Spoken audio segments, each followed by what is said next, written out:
So, where we left off is that you completed your mission in the north of England, coming back with two childer for Brandon and a new girl for Jessica, as you were saved by a group of vampires from the north, accompanied by Elizabeth and her driver. You managed to talk down the werewolves and stop a all-out war beginning. And then you were taken into a safe house, made to wait a few days. Toby was brought back by someone's blood, which for you, Toby, you've been feeling a little bit more down recently, almost like you're missing You mean something. Todd? Todd, yes, Jesus. I was like, Toby. Hey, What? Toby. That's another player. God damn it. Blood bonded to some elder, great. Yep, you've been feeling very empty inside recently, but you managed to come back and reunite with your group. From there, you were taken to a private airstrip and loaded up into a private jet. Just after, Brandon, you had to decide which of your new childer you were going to take with you, and which one were you going to leave behind, most likely to their death.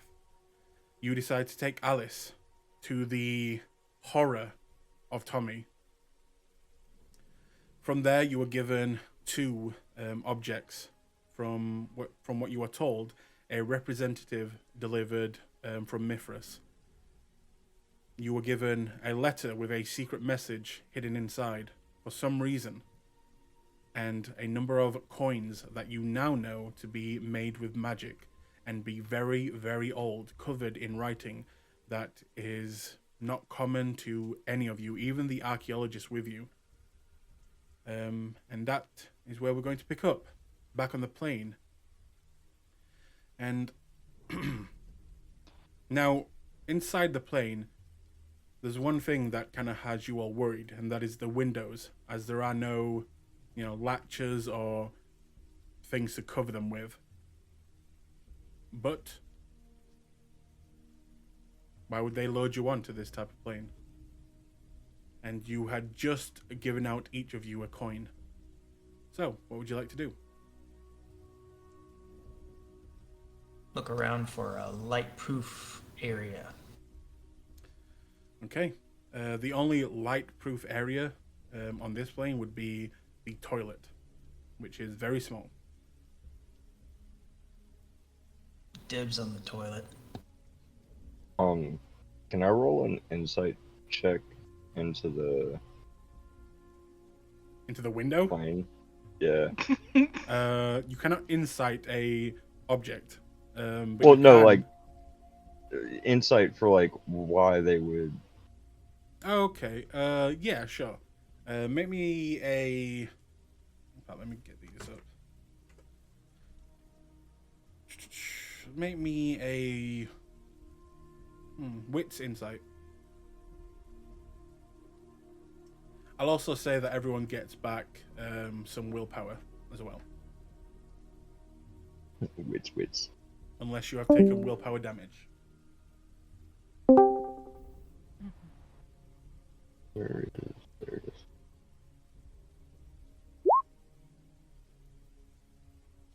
Four successes. Ooh. Okay. Very nice. So you know that the Camarilla are very powerful. They have spent their power bettering their lives, and this looks very Richie Jet, and you know it to be owned by the Camarilla. These windows, probably not normal windows. Okay. As Todd starts to walk off, I'm gonna like reach my hand out to try and catch him because it looks like I'm sitting by where the bathroom would be, right? No, that would be the cockpit. Oh, that's the cockpit. I'm gonna like lean into the aisle then and look at Todd. I'm like, I wouldn't worry about hiding if I were you. The Camarilla obviously would not put us on a plane without specialized equipment. No, I'm not gonna hide in the bathroom. Besides, I figure at the rate we're traveling, it might just stay night the entire time. We're traveling from east to west, assuming we're going back to the States. It should. I'm going to look at Jessica. I'm gonna say, "Hey, Jess, can we step aside and speak a little more privately?" Sure, our options are the bathroom. That will have to work. Mile High Club. Get No. out of here. I'm gonna like make my way. So, wait, just to get the image right. In the middle of this very small plane, you and Jessica are going to go sneak into the bathroom in front of everyone. Yes. To talk Nice. Yep. about Nice. something. Exactly. You see a very worried face on Tommy as you do this. Oh I'm God. I'm gonna look at Tommy and be like, "Relax. She's already stabbed me enough that you have nothing to worry about." Right. It's just meaningless, sex to What? make up for What? all their arguing. What? I'm gonna like, as I walk past Todd, kind of like do that slap upside the head. Ow. And then I'm gonna wait by the door. Yeah, and she's gonna follow. Once we get in, I'm gonna be like, I'm gonna keep my voice as low as I can. Be like, "Look, for my boon when we get back, if I'm given the choice to get a boon, I will try to request that my boon be that Amara be kept alive until I have found a way to earn another boon to bring her witness. That's assuming she isn't already dead."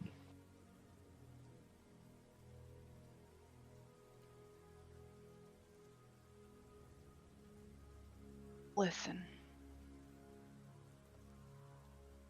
I can't agree with the decision that you made.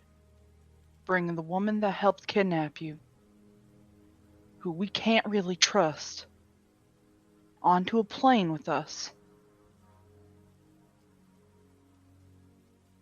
Yes, but she has skills that would be useful to earn more favors with the Camarilla. So did Amara. She did all that research on her own. I know. I'm not a part of the Camarilla. I know. So I personally don't really care if I'm earned a boon by them or whatever. I do care about making sure that people who don't deserve to die are kept safe, though. That's Those exactly people. that's exactly why I chose Alice, to try and at least put the thought in their head to earn Amara back as well.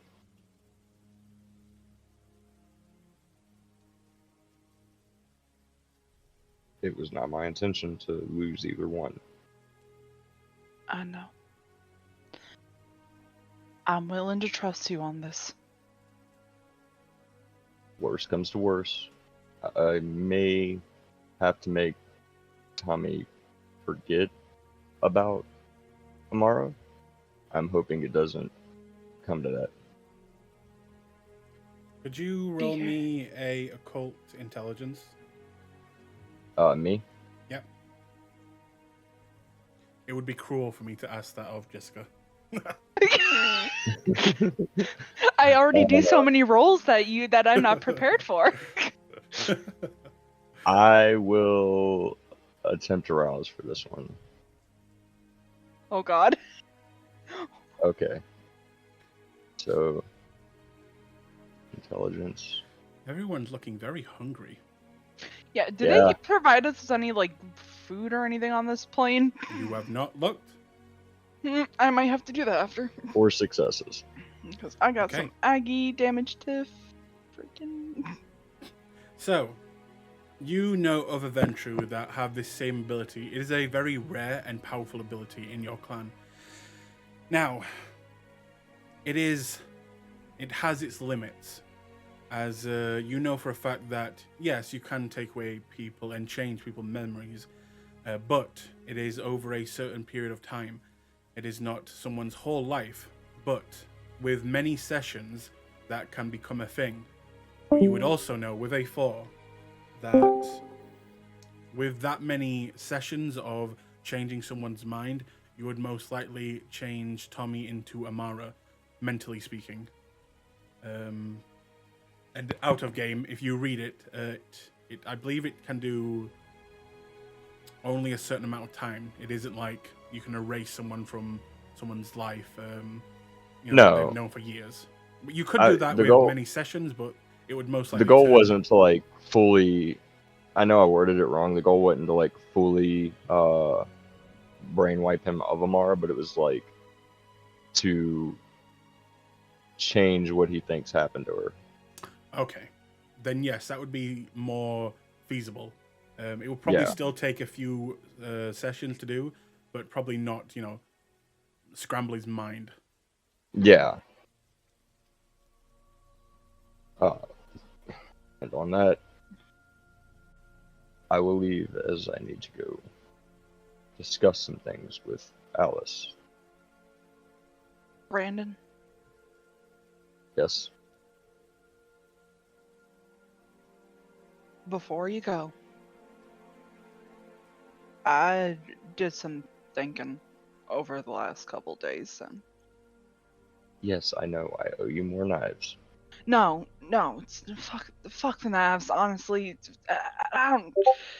I got two. I can make them work. It's. I really do want to apologize to you. We got I off on the wrong foot. Bygones are bygones. I believe we have both potentially disturbed what we were sent to do, and we have both gotten in each other's way. There's nothing to be worried about now. Besides, I've had to put up with a lot worse in my time in the army. You were a vet, What? so my dad was a vet too. Yeah, I was in Vietnam with military police. But yes, like I said, bygones are bygones. We both made mistakes. Only thing we can do is get along for the time we need to. Yeah. Everyone out there is fine. Todd came back. I mean, and like as I say, I'm gonna hold like my half of a forearm up with the elbow bent, kind of like wobble it back and forth, and like, at least we match for now. Yeah. Both of us are pretty rough, aren't we? Yeah, we should probably go before Todd and Tommy. Yeah. You know how Todd is. Very Toreador. And I'm gonna like slide the door open and walk out. Yeah. She'll follow. I will go sit back with Alice and just go into discussion with her. Basically, for the time on the flight, I'm gonna explain how the Camarilla works to Alice. Okay. Make me a wits politics.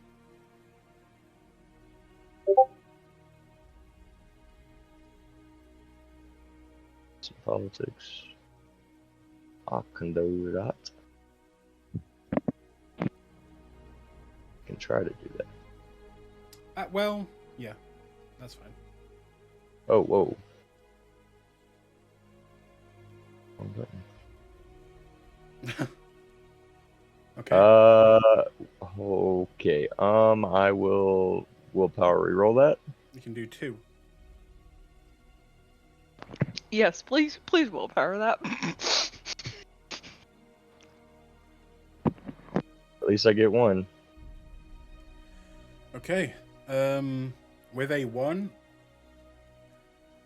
you can tell that she's a little occupied trying to figure out what she is right now, and how she can hear much better, smell much better, and everything that you're saying, you can tell that she isn't really grasping the whole type of a situation that she's in, and yeah, you're not really getting through to her right now, and it's a little bit worrying, considering that any new kindred that enters a prince's domain must announce themselves. Yeah. Mm-hmm. I'm gonna like snap my fingers and say, "You need to pay attention." I'm sorry. This is all just a lot. The Yes, Camarilla. well, yes, well, if you don't pay attention and listen to what I'm explaining, then this new long life that you yearned for will not be very long. I'll focus. I'm sorry. Please continue. And then I'll reiterate the key points for now, because I would imagine by this point we probably don't have much time before we're in Chicago. No, you got like a day's travel. At this point, though, Tommy is completely asleep as he is human, and it is for you guys maybe almost 4 o'clock in the morning as you're leaving England, and he is exhausted. But you spend what time you have trying to explain, and the next day I'll let you re-roll to see if she can get it and not make a complete fool of herself in front of the prince, which would be bad. Yeah.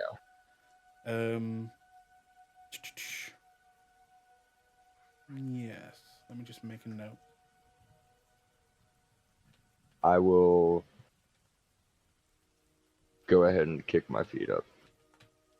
And I'm going to put my feet on her. Is she sitting across from me? Yeah, so Yes. I'm going to put my feet up on her armrest and recline back. And also, did everyone mark down on their sheets that they have one of those coins? I hope you did. Yeah, the coins that are supposed Yeah, to be the coins. secret. Yeah, Secret the coins, coins. guys. Secret the coins. Secret coins. The coins that you were told to keep them secret, keep them safe. Nathaniel, what are you doing as all this was happening?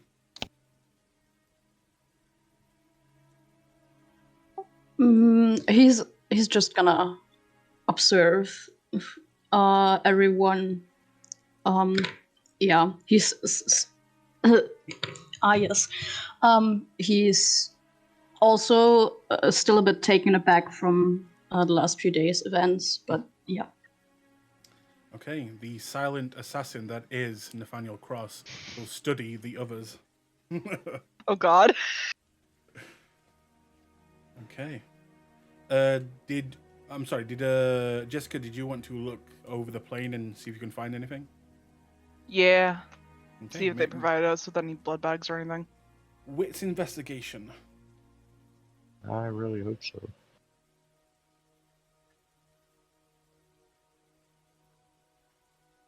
And aroused?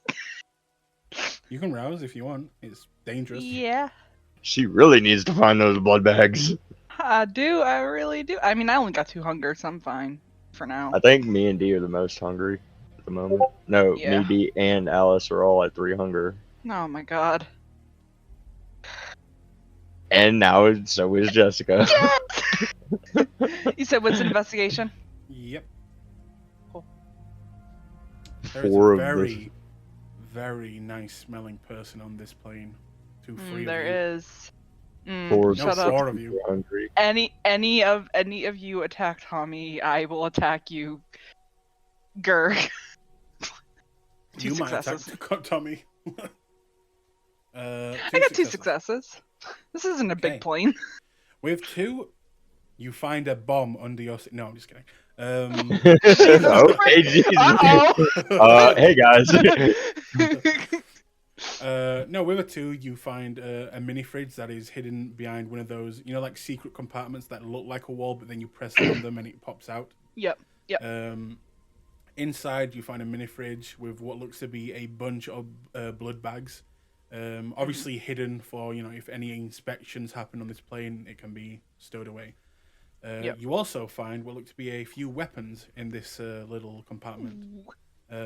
Looks like a few handguns, a few knives. What looks to be, in the very bottom part, a stick of C4.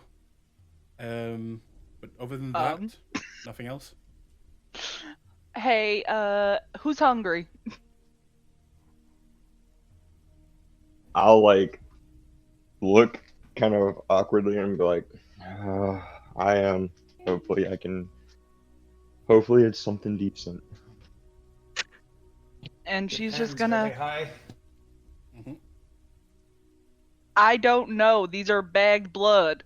Keep in Ugh, mind, it's disgusting. Oh my Most god, of get you- over it. most of you will have to spend a will in order to drink these. Other than And- D, I believe. Yeah. Yeah, I believe D's the only one who can just drink these fine, which he'll drink too.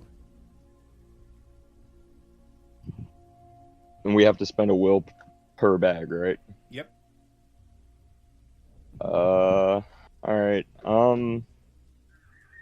Yeah, I'll spend the fine will with that. to drink the bag. How does Mhm. bagged blood affect inventory, even with spending will? It makes you want to throw it up. You physically don't want to drink it, but by spending the willpower, you are hold it. forcing it down. That's the only effect it has. So yeah, that's like the big cost is that to drink blood that you are not, attuned to, is it costs willpower for you to actually drink it. Okay, and then I would assume Alice would probably spend 2 willpower to... You can go on her sheet and do that. I'll be back in just a minute. I stepped outside first. Let me just mute for a minute while I close the window, because children be children.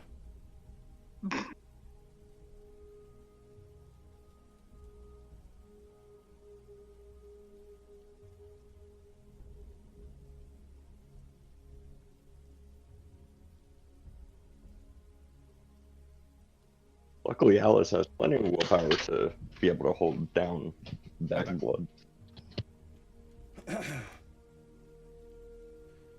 Okay. Who else is drinking? Did and now that I'm at 1 hunger, how many more blood bags are there? You took 2. He took 2. Alice is going to take 2. I'll 2. take 1 for now. There is 1, 2, 3, 4. So there was 9 all in total. So that's 1, 2, 3, 4, 5, 6, 7. And Nathaniel, did you take 1? No, I'm at 1 hunger. Okay, so there's 2 left. If you only take 1, Brandon. Yeah, I have to wait to get more willpower tomorrow. Okay. I will mention that though, and I'll be like, hey, if you don't mind, save me 1 for tomorrow. That's fine. I just wanted to make sure. Just You want because. to heal. Haha. I've got 4 aggravated damage. Of course, I want to heal. Yeah, and I should probably mention that Jessica looks wrecked right now. She is a bloody mess of most of her left side of her arm and chest and rib cage looks like it's been a chew toy for a dog, as it is all ripped up, and you swear if you look very closely you can even see some rib cage showing. I only ask because I'm about to heal, and you guys know what happens if you try to heal the shit. It's not pretty. Look, if you need it, take both of them. I would heal first, see how you feel, Mm-hmm. then take them. She's gonna start Yeah, healing. I'm fine. I just got knocked into torpor by some gangrel's claws. You got gangrel. I'm gonna I got like lupine. I'm gonna lean into the alley, like into the aisle, and be like, "You also got the benefit of feasting on elder blood to bring you back."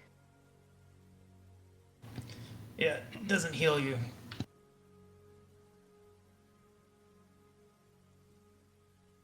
And I'm gonna start healing. Uh, Okay. I would 3 also like rounds to checks. point out that wow, 1, 2, 3. Oh, I'm at 4 hunger. Yeah, I'm gonna need. both of them. I'm I gonna would need both also of them. like to point out that there will probably be refreshments upon our arrival as well. Probably. Job well done. Well, I'm going to do mildly well everybody a favor. I'm gonna take those 2 blood bags. I'm going to lock myself in the bathroom for the night, just in case. Brandon, if you see me try to open that door to lunge at my ghoul, And speaking of, as stop you're me. getting that hungry, you can't help but hear, as your beast begins to take over, the heartbeat itself of Tommy. As this beast inside with 4 hunger wants to tear him open right now. where is Jessica at right now? Like she's still at the fridge, right? I'm still at the fridge, yeah. But Uh, like my eyes are deadlocked on him. I'm going to go ahead and stand up and grab one of the bags from your hand and like push it to your mouth and say, "This first."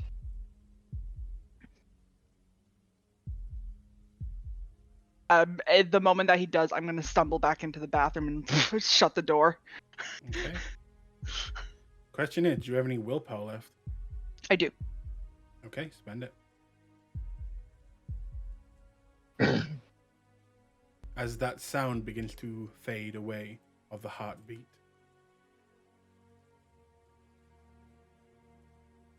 I'm gonna look at Alice and be like, "That's what happens when you get too hungry.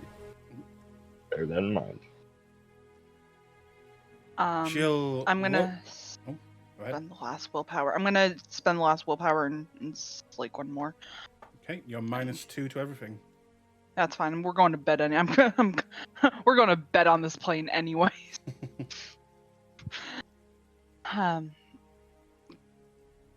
Yeah.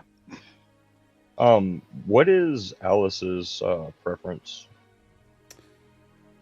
Let me check. I just want to make a note of that. I wrote it down. Why is it not? Oh, that's why it's not. You don't know. And that is one of the big things about Ventru, is that they have to discover what their preference is. It's one of the most annoying parts of being a Ventru, is you have to find your vintage by testing, basically. I forgot for a second that shows Ventru. So that is one of the big downsides of being a Ventru, is that you literally have to go find your vintage just by, trial by combat. So you have to go out there and just find it. Gotcha. Which is very dangerous for Ventru. Yep, I will be stuck with her for a good while. Well, I was going to be stuck with her for a good while anyways, but...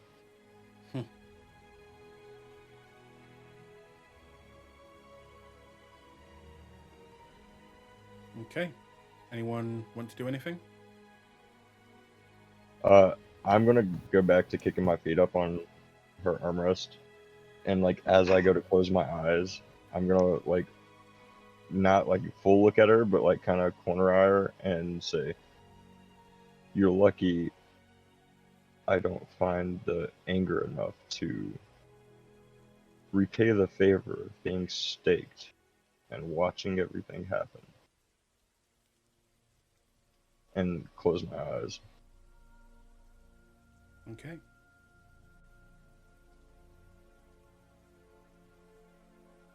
Anyone else want to do anything? Try to find a way to have a impromptu musical instrument, unless there's a musical instrument on this plane, because I'm bored. No musical instruments. There is, however. Then I make one. Todd grabs a Make one? pencil and does that high school pencil desk thing. Sure. Oh God. Make me an intelligence, dexterity or intelligence and craft. Let's see how good you are. Oh yeah.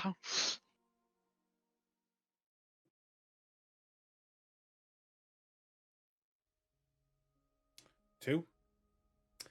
Using some elastic bands that you find, you are able to make a makeshift harp with a pencil and a pen, using it as the base, and it takes your mind away, and you are no longer bored, but it is very annoying for everyone around you, so it's perfect. Bow, bow. Tighten it. Bow, bow. Tighten a little bit more. Bow, bow. Bow, bow, bow. Bow, bow, bow. Jess just grips the the armrest. I thought you were in the bathroom. I came out after I Oh, I okay. drank the blood after I drank the blood bags. Just might go back in the bathroom for safety.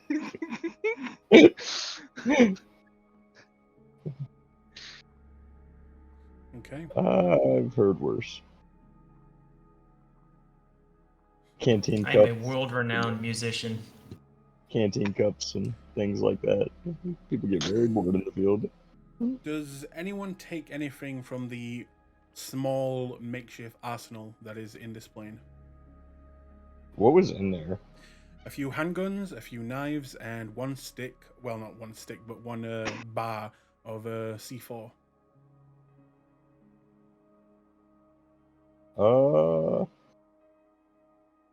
As you can If tell, nobody, Yeah, go ahead. if nobody else wants a knife, I'm gonna take him. I was gonna say I'd take a knife and then I'm gonna take a handgun for Tommy.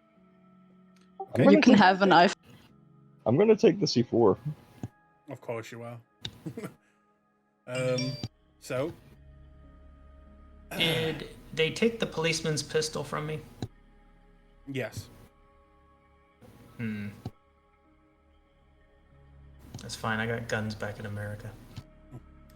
As you can tell, that this arsenal is in case humans were to find out anything, and anyone on board could make a last stand, or at the very most, make sure that, and probably for the former, make sure no breaches are found, including themselves with the C4.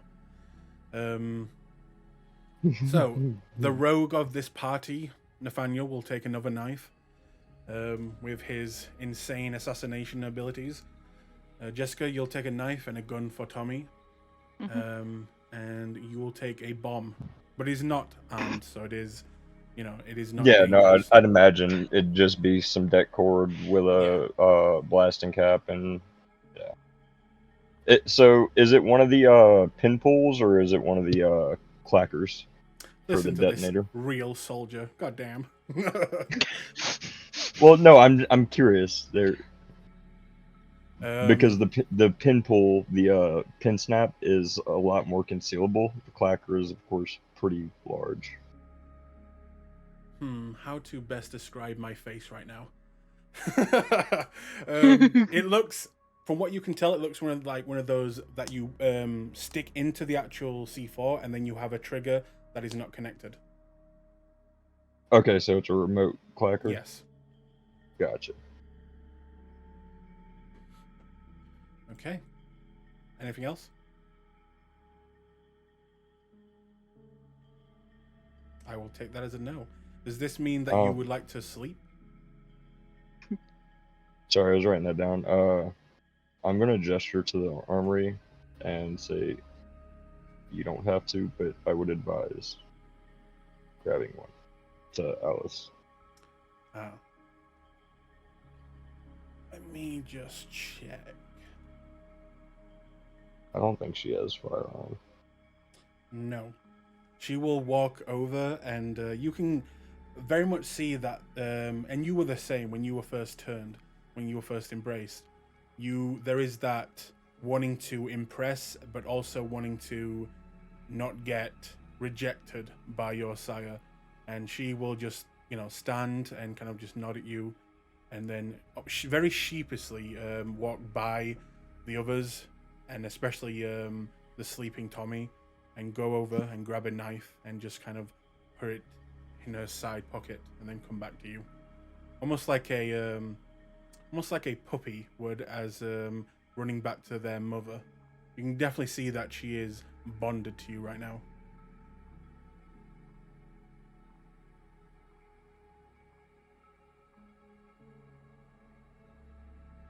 Anything else? And I'm going to sleep. Okay. Sound off if you're going to sleep, or does anyone wish to watch, or at least try and stay up and watch the sunrise for the very first time in years for all of you? I- No. Nope. I would imagine Alice would probably not be Mhm. thinking about it, so She she doesn't would even know about it. Yeah, she would probably, and I'm not going to tell her. I still have subtle payback to give her, but She has no uh, idea about the sleep. yeah, so she's going to try and stay awake. Okay. Nathaniel, what are you doing? He's gonna go to sleep too. Okay. Oh, tell your new child that the new vampires always have to stay up the first night. Or the first day. It's awful. Hazing ritual, we all had to do it. It's her turn. Mm. Well, she wanted this great new power. She'll learn. She'll kind of look around the room and just say, if you want me to watch over you, I can do that. Yeah, yeah. I would appreciate it if you go ahead and use this new power you yearned for so much to guard us. Okay. So, the rest of you take your sleep, and eventually, once the sun begins to rise, you all kind of just drift away. Alice will begin to feel something overtaking her, making her tired and beginning to struggle to do anything. Make me a willpower check roll for Alice. Just the roll button next to willpower. Yep. Nope. Alice will kind of get up, trying to stay awake, looking at the rest of you, worrying why you're not answering her as she shouts at you. What's going on? Brandon! Brandon! And she will collapse on the floor and drift off into the abyss.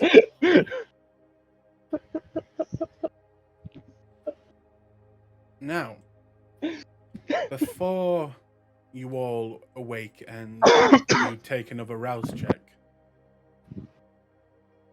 Nathaniel, as you're asleep, there is one thing that you and most kindred miss, and that is dreams. You no longer dream as kindred. But this day, this night, this sleep, in the void, in the darkness, for some reason, you have a dream. You dream of what seems like hospital beds. You dream of a pub. You dream of a lullaby. Nothing in focus, nothing concrete, but it is there. Misshapen blurs. And it's almost like you're still conscious, for the first time since you were turned. And then you awake. All of you awake. And could you please make me all a rouse check, including Alice?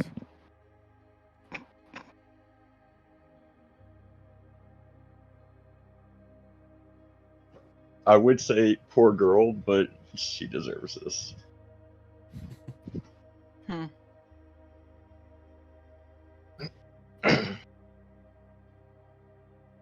Okay. Fail, fail, fail. Wow. So,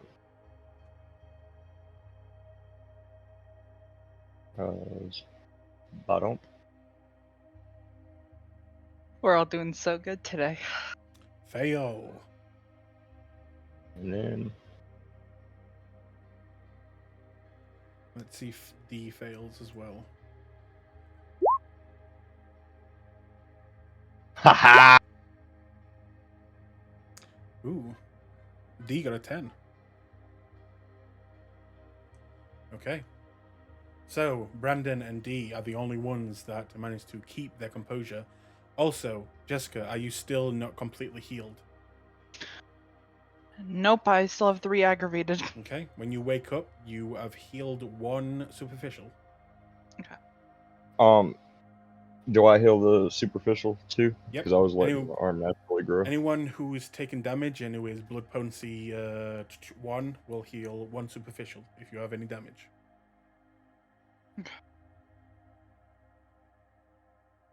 So that's my last superficial. Does that mean my arm's fully back? If you're fully healed now, then yes, it would mean you wake up and your arm is completely healed and fully functional. Oops. I'm gonna stand up and look at Alice on the floor and be like, "What are you doing?" Something happened. I think we were attacked. You were all unconscious. I couldn't wake you. And then, why are you laughing? Oh, you didn't explain it to the poor girl? Come on. I figured she wanted to learn about her new powers herself. You know, This is what it Fair. means to be kindred. Ooh, We're not vampires, we're kindred. freeze time, rewind time. Jessica, open up Tommy's character sheet, please. okay. We need to find out if Tommy stabs Brandon while he's asleep. Oh, God.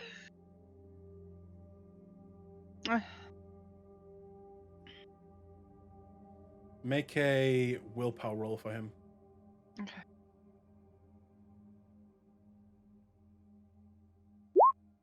A 1. Okay, it's fine. All right. Okay, pick it up with Alice now kind of looking over at you. What? Wait, what happened? This is normal? Yes, it happens every day as the sun begins to rise. We just... It's called torpor. So, half of the day we just cease to exist? Yes. I mean, if you think about it, same thing with humans. Half of the day you cease to exist. Sleep. I'm Can gonna I- put my hands in my pocket and kind of lean forward, kind of like get face to face with her with a more stern look. Except we are no longer conscious. We are truly dead during the day. This Think is about what- it as heroin without the consequences.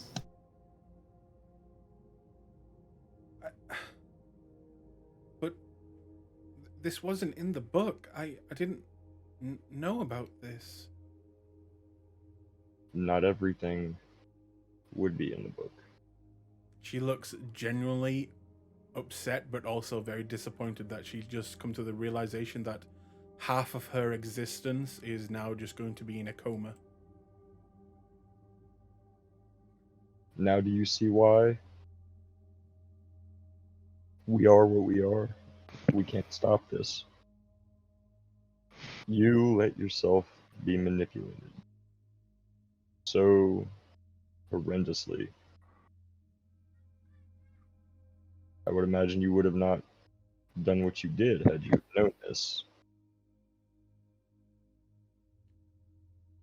She Our won't. laws, our actions, things that happen to us. Everything comes with a price. She kind of sinks in her chair and goes very quiet, and you can tell that she is now readdressing some of her beliefs and her hopes. And it looks like the glass house that she was living in just came tumbling down.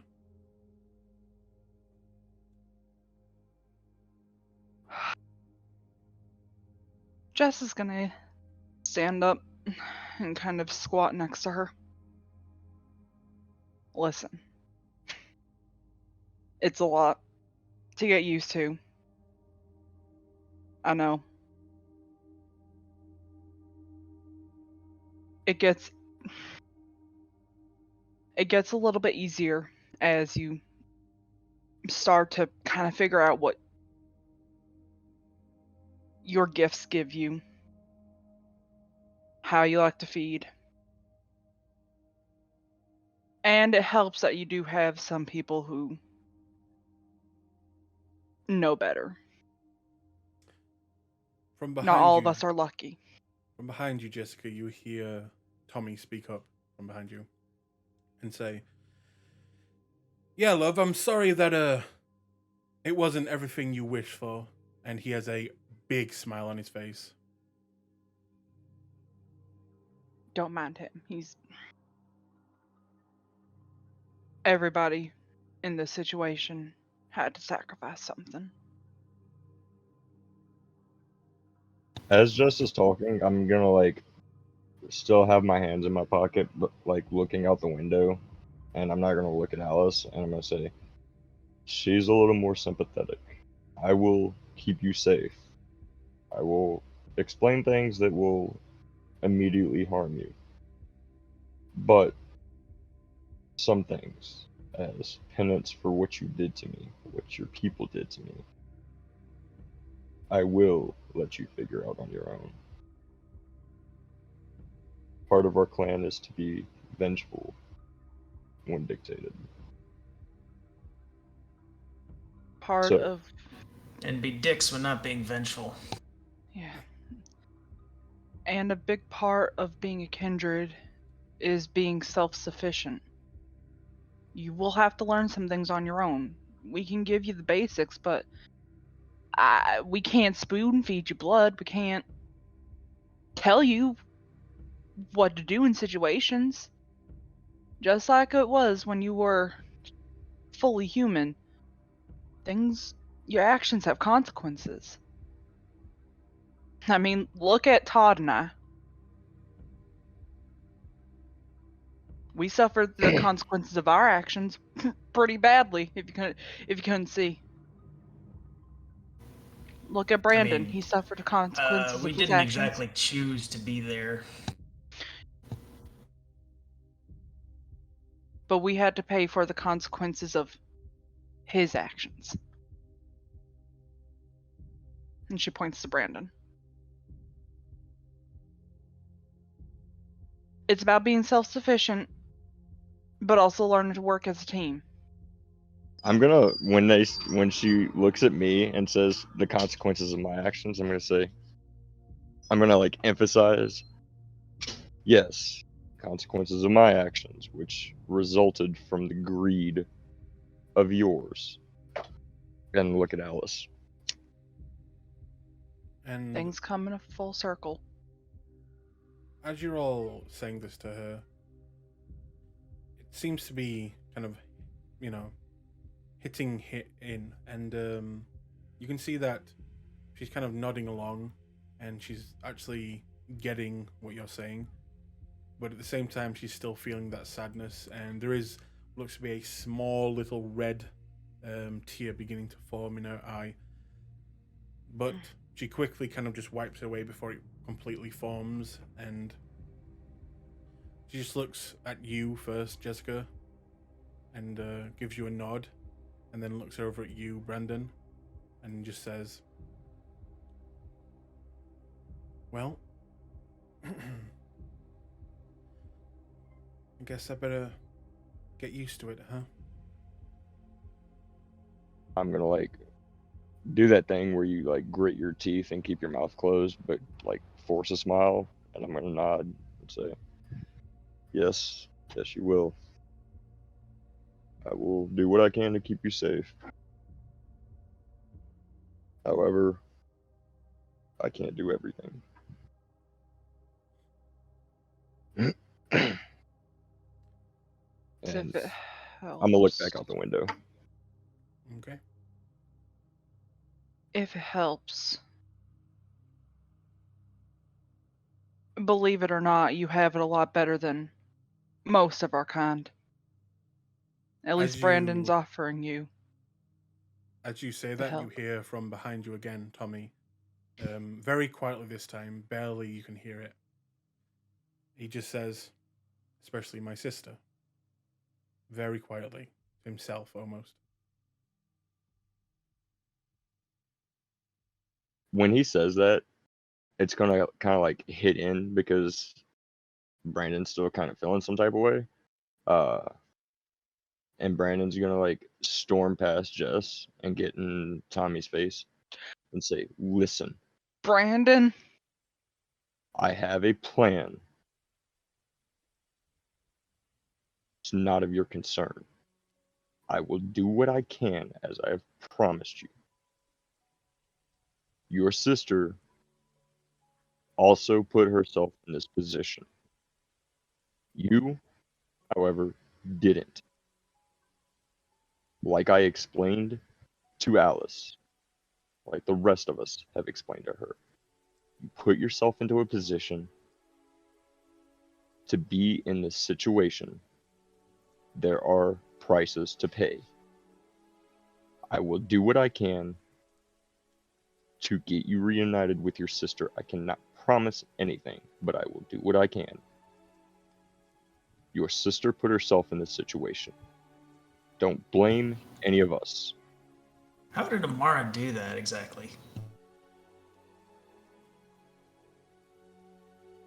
She has been following our kind, getting herself put anywhere she could to be closer to our kind.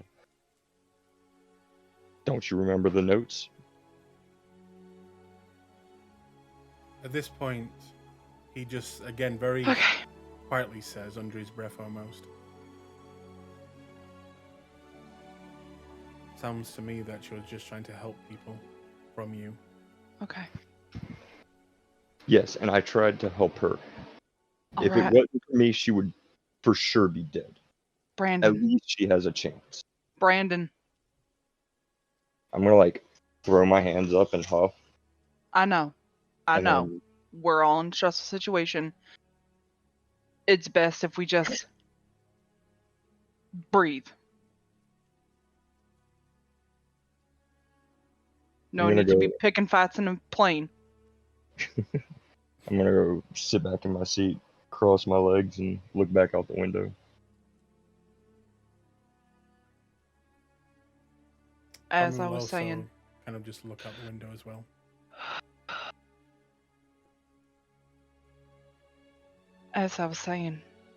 Alice,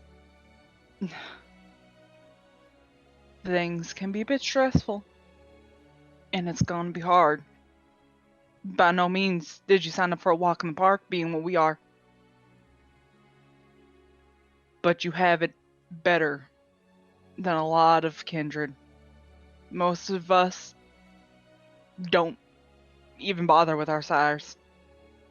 Some of us were abandoned. Some of us, God knows what happened to them. D speaks Some up get at this bored point. of you after a few years. Especially after They saying just that, abandoned. Todd. D just literally just speaks himself. "Yep, mine pissed off. Never knew him." Nathaniel's gonna put like a hand on Dee's shoulder. he'll look over at you, smile, and kind of just lean on your shoulder a bit. Some of us have complicated relationships with our sires. Some of us don't know what happened the night that we were embraced. You got lucky. You have a group of people that are willing to kind of help you. Kind of. If you ever want advice from a woman kindred, I don't mind helping you.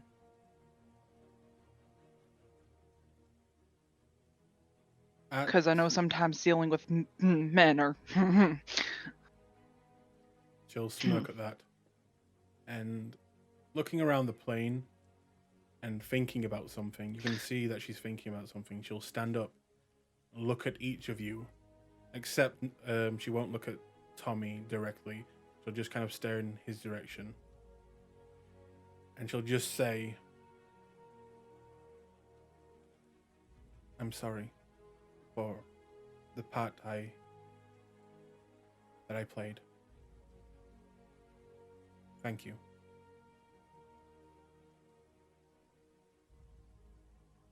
All of you. Well, sorry won't unfortunately turn you back into human, but it's a start. Is there like a type of roll to see if she's like Honest. Yeah, if she's genuinely apologizing? Wits insight. Can I also make one? Yep. Anyone else want to? They can.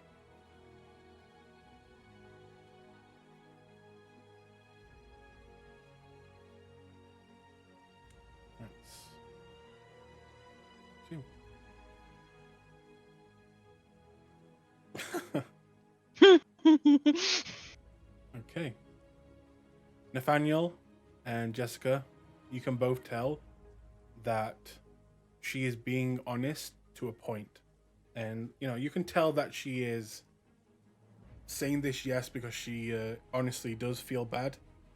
But there is that very, very small side of her that you can tell the Ventru side of her is also saying this to earn friends and also make sure she stays alive. It is honest, but there is some other motives behind it as well. The classic, Ventru side of her coming out. Yeah.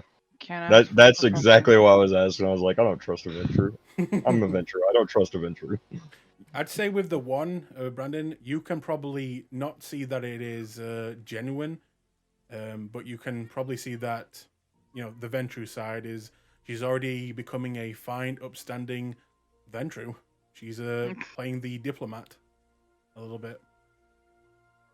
I'm gonna smirk at that. I'm gonna say, well, that's a start.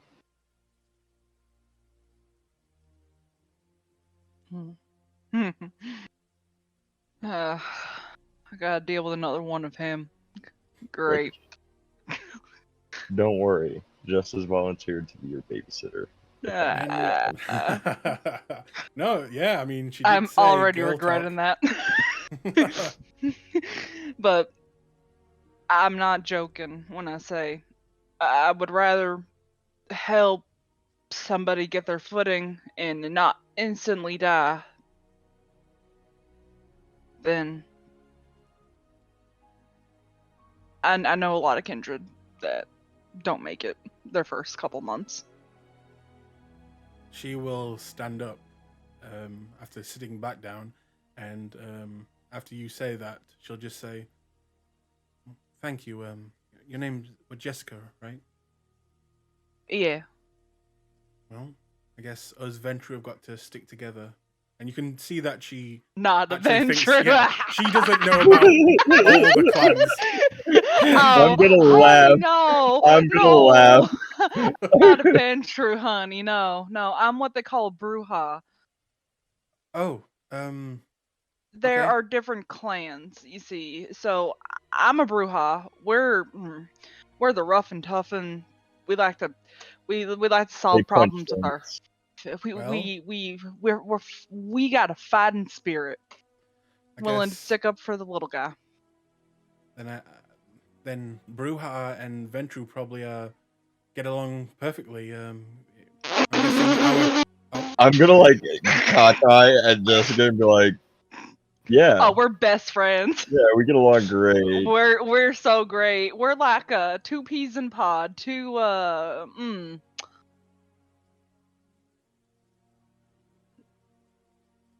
We're a dynamic duo. Then she will look over at Nathaniel and say, "Are you a Bruja as well? I saw your fighting skills." He's Toreador. No, he's God. There's a difference. The only Toreador I've known to fight better than a Bruja. Yeah. I've had my reasons back when I was human to learn how to defend myself, but no, I'm a Toreador. The artiste, if you will. Oh, does that mean you're a painter or a singer? A Broadway actor, actually. Oh, someone famous. Wow. And what about you? And she looks over at Todd.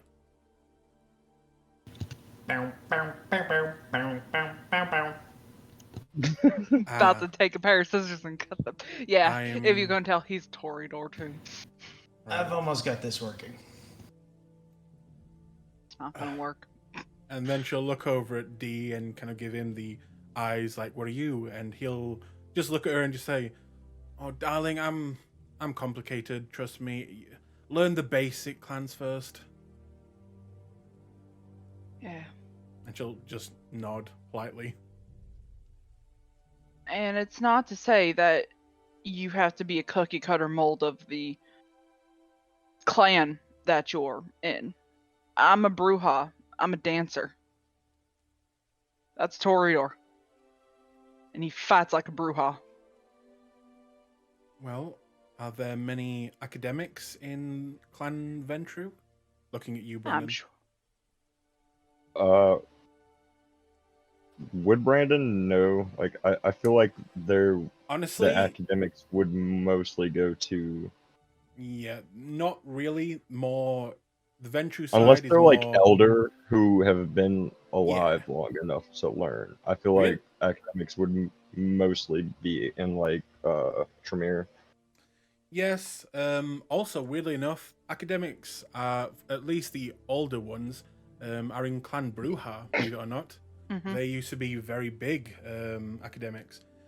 I'm gonna say, then when she asked me that, I'm gonna say,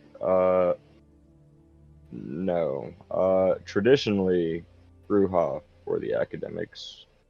Now it's more Tremere. Nasty little critters. They are Yeah. vicious. Tremere But no, are- Ventru we're well, politely put, we have a way with words. Okay. So Ventru, Bruja, Toreador, Tremere. So those are the clans. There's a lot more, but Oh, No, why don't okay. we save the clan lessons for when we get back to the States? You'll see a large variety once we go to the Prince. Mhm. Out of game, I did this little conversation because I'm going to let you roll again for the filling her in on the Camarilla, but this time have a +1. Okay. And that was what again? That was Intelligence politics. yes. Also, a very common thing in Clan Ventru, especially with New Chalder, is to blood bond them. Is that your intent with this one? Out of game? If it's like a common thing and it's kind of tradition, then yeah, Okay. Brandon will uphold tradition. Like he tries to uphold traditions as much as possible until he I would wait until we get to a place where we can get proper food before you blood That's bond somebody. yeah. That But that is Wait. something you have to think about and decide when you want to do it. But also remember that blood bonding someone. I don't know if you put in your background. It might have been you who put that you were blood bonded. But yeah, in No. Clan Ventrue they have a tendency to blood bond. But that is up to you, the individual. But you have heard of people being blood bonded, and once that blood bond has broken, them being a little bit resentful. But that depends on your actions. So just keep that in mind.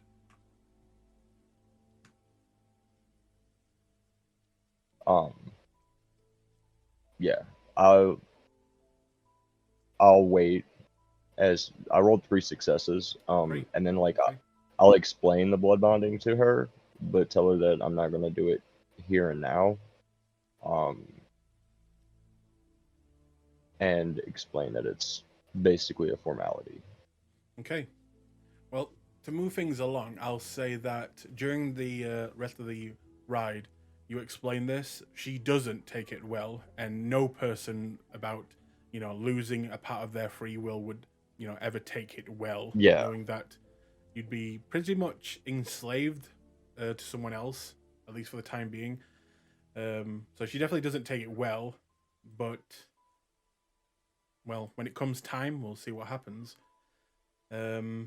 As you guys begin to descend down into what you probably would guess is just outside of Chicago, at a, again, very small private airstrip. As you're landing, has everyone written down that they have one of the gold coins? Yes. Who has the Yep. letter? Nathan. Wait. So Nathan had it originally, and then And then Todd gave it took to. it to look at it, but I don't know if Todd gave it back to Nathan or not. It's up to you guys. Todd would have read it and then handed it back. Okay. Nathaniel, are you keeping the letter, destroying it, or leaving it behind, or what? I might be misremembering, but didn't the letter say that we should destroy it after reading it? Nope. No. It So had code on it. Code Yeah, which was the letter was incredibly code. easy to figure out. Yeah. Yeah, in character it wasn't, but That hurts No. your storyteller's heart. Actually, Jessica figured it out. It was probably only easy because I've used that code before myself. so the letter was that the Barons of Avalor will call upon you again. Basically, it was saying that Mithras is going to use us again. And then he also gave us the coins that he wanted to keep secret.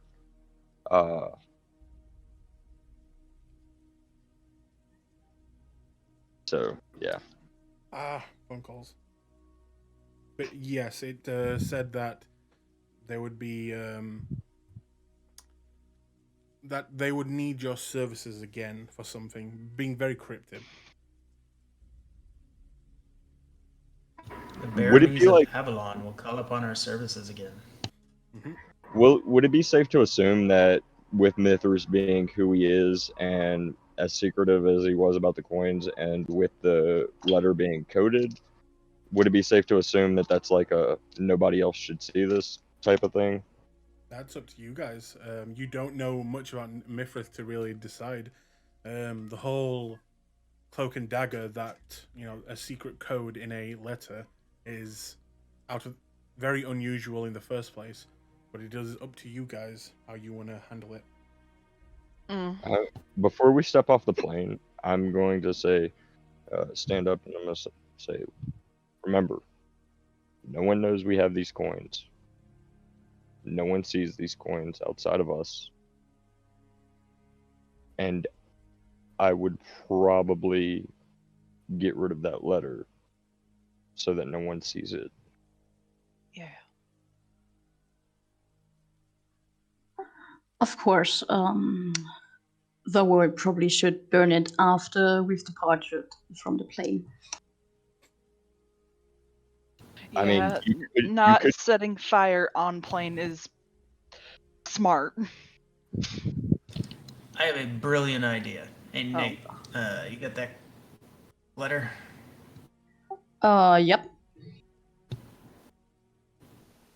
Can you let me see it real quick? Of course. And he hands it to Todd.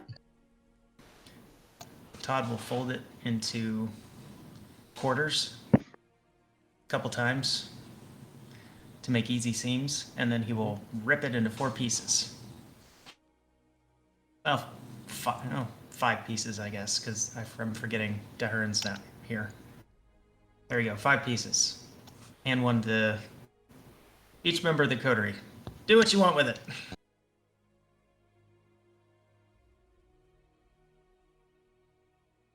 I'm gonna swallow. No, I can't. I can You can- swallow it. You can swallow it. I can swallow it, but I'll puke it back up. Mm-hmm.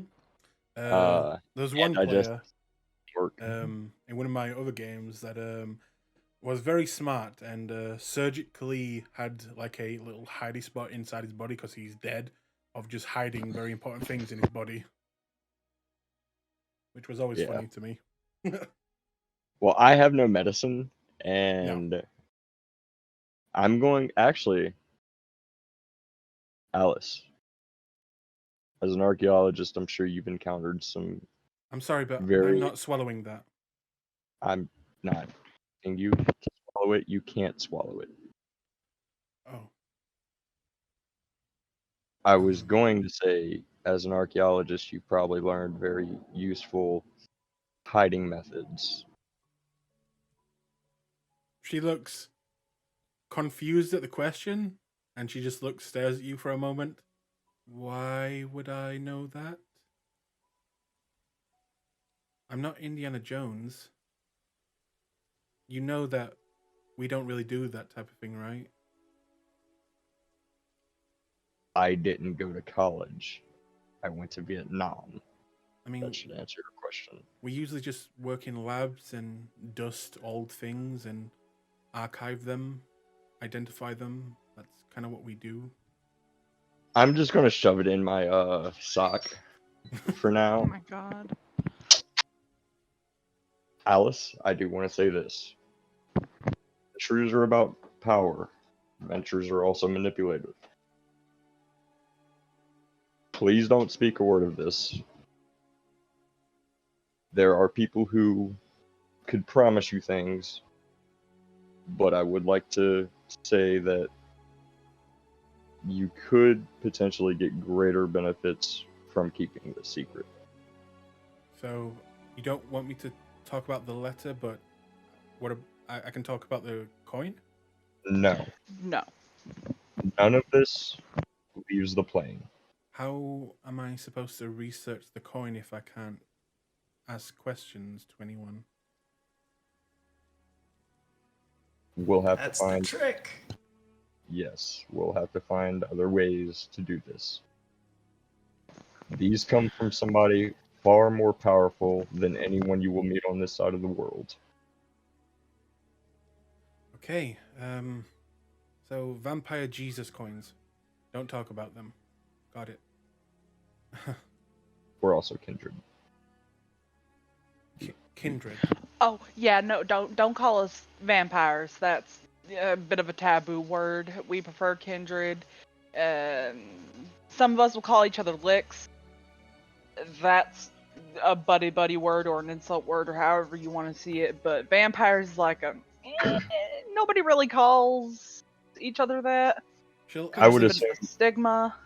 she'll take out a notebook and kind of make some notes and just say, No. No, do not make any notes about this either, because if that notebook gets found out, well, you saw what happened the last time. right. Were you making notes about being Brandon, you need to lesson 1 her. called? So wait, Okay. I don't call you vampires. I call you kindred or licks. Yes. What about strigoi? Is that an okay term? Or what What? about Nosferatu? Masquerade. That's a clan. Lesson 1. Wait, that's a clan? Nosferatu are a clan. They're the ugly ones. Look. They look weird. They are really smart computers and shit. You'll learn more in Alice, time. have you seen Fight Club? Yes. Lesson 1 of being a vampire is you don't talk about being a vampire. But see, he's saying vampire. I thought you weren't supposed to say that. We're also teaching a new kindred, and on top of that, we're not in the presence of somebody like a prince or anything like that, in which we will be here soon. Or a baron. By the way, the Camarilla is not the only thing that exists. There are multiple sects of vampire Look, kindred. you'll learn more in time. We have to be someplace. We'll explain more in time. Remember what I said about etiquettes with the Camarilla and things like that. That's the Okay. first step. It is So- a whole process. It'll take you a little bit of time. Don't overstress about yourself. Just know the basic rules is don't ever bring up the fact that you're a kindred to anybody that you don't automatically know is another kindred. But- Don't.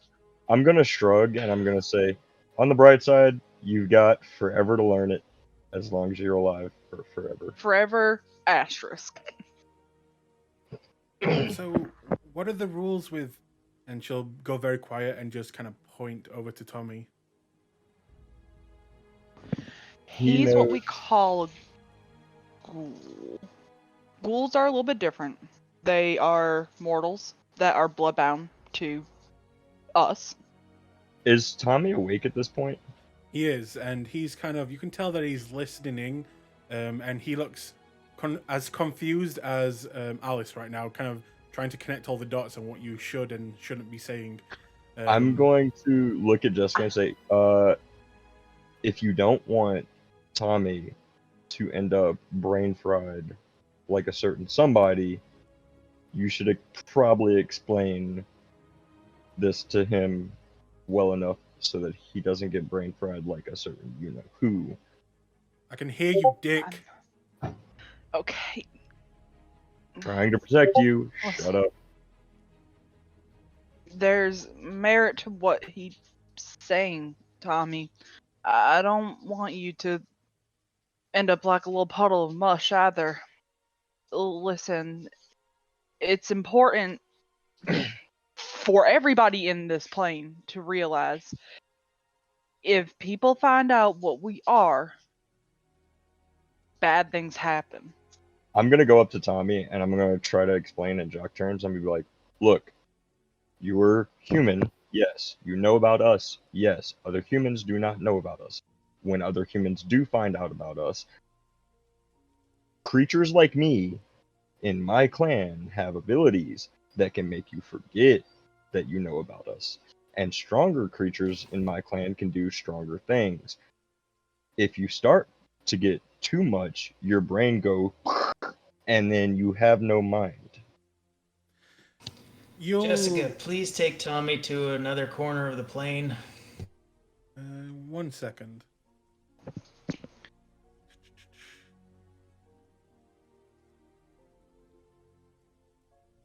This might be funny. Oh god. Ooh, okay. He will look like he's thinking about something after you say this to him, and he'll then just go very serious looking at you. And you already know that he hated you before, but then he'll go even more serious looking at you. And he'll just say, so, your clan did that to my sister? Yes, somebody in my clan was trying to make her forget and make her. Well, protect we her. don't know if it's your clan exactly. Remember, the Tremere can do it, the Malkavians can do it too. Yes, Jesus one- Christ. One of our- Jessica, one of our- Jessica, Oh! would you please take Tommy to another corner of the plane and talk to him, have a private conversation? Explain to him that yes, that power, regardless of what clan did it, caused it. Brandon, Brandon. word diarrhea. You. What'd you say? Talk. Go back to your Word seat, Brandon. Diarrhea.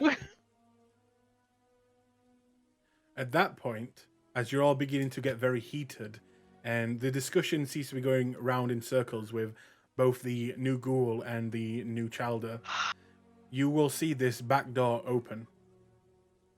And inside you see one of the pilots walk out, looking very pale. And we'll just kind of look around and say, we will be landing soon. Is everything all right back here? Yeah, just peachy. Yeah. Thanks. Yeah, thank you. Give him a broad smile. Mm-hmm. All right. Is there anything you guys need or want? We're good. You can go back to your Is he seat. breathing? He looks very pale and he doesn't look like he's breathing. Okay. Make me a wits awareness as well. This is actually an interesting fact. You said wits awareness? Mm-hmm. Probably horrible. Oh, 3.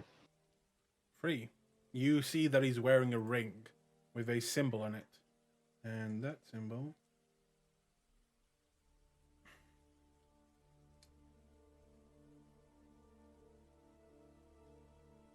the symbol on the ring looks like a circle with a circle.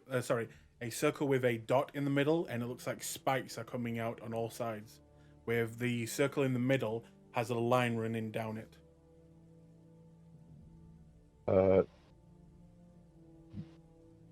Do I recognize it? You can make me a intelligence occult. Cool. A Nope. 1? Nope. Yeah.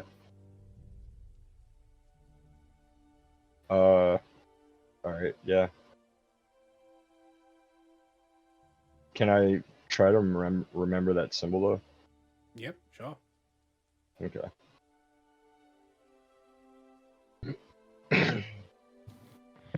We're He good. will, Thank you. Thank he'll you. kind of just Thank you. nod and then go back into the cockpit and close the door. As it, I'm Yep. looking to Jessica, pointing to Tommy. Jessica, please. All right. When I he will... goes back into the cockpit, before Jessica takes, I want to try and explain the symbol and see if anybody in the coterie recognizes that symbol. anyone who wishes can make the same roll. Brandon, there's far more important things going on right now. We are about to land, and your child still does not know the traditions. I'm going to walk over and I'm going to sit down. Alice, there are 6 rules you need to know before we land, because you might be brought before a prince or an elder. Well, no, I was waiting I for the venture to get around with it. Excuse what? me, I'm trying to help here. no, out of character. I rolled to explain all that. Oh, Yeah, he already explained Doesn't those. so no. Doesn't seem like she listened to any of this based on Hang the on. questions she's asking. For that role, that was to understand what the camera is as a whole. It doesn't. I don't. This is different. Oh, Vampire- okay. Yes. Okay, It's- because I was trying to explain what she needed to know to 'Cause make it You around the said prince. the Camarilla, but- so that Yeah. only had to do with like them as an entity and what they are. She understands that now, but the clans, the vampires, traditions, all that she has no idea. Okay, that was my intention initially, was to try and explain like the rules. Oh, that would be a No. much higher success roll for all of it in one sitting. That is a lot of information that you guys. It took you quite literally years in some of your cases to figure all that out. Okay, so It's not something that you're meant to learn overnight like that. yeah, no, I know. No, Forget okay. the Camarilla. Forget the clans. You need to know 6 rules before we land.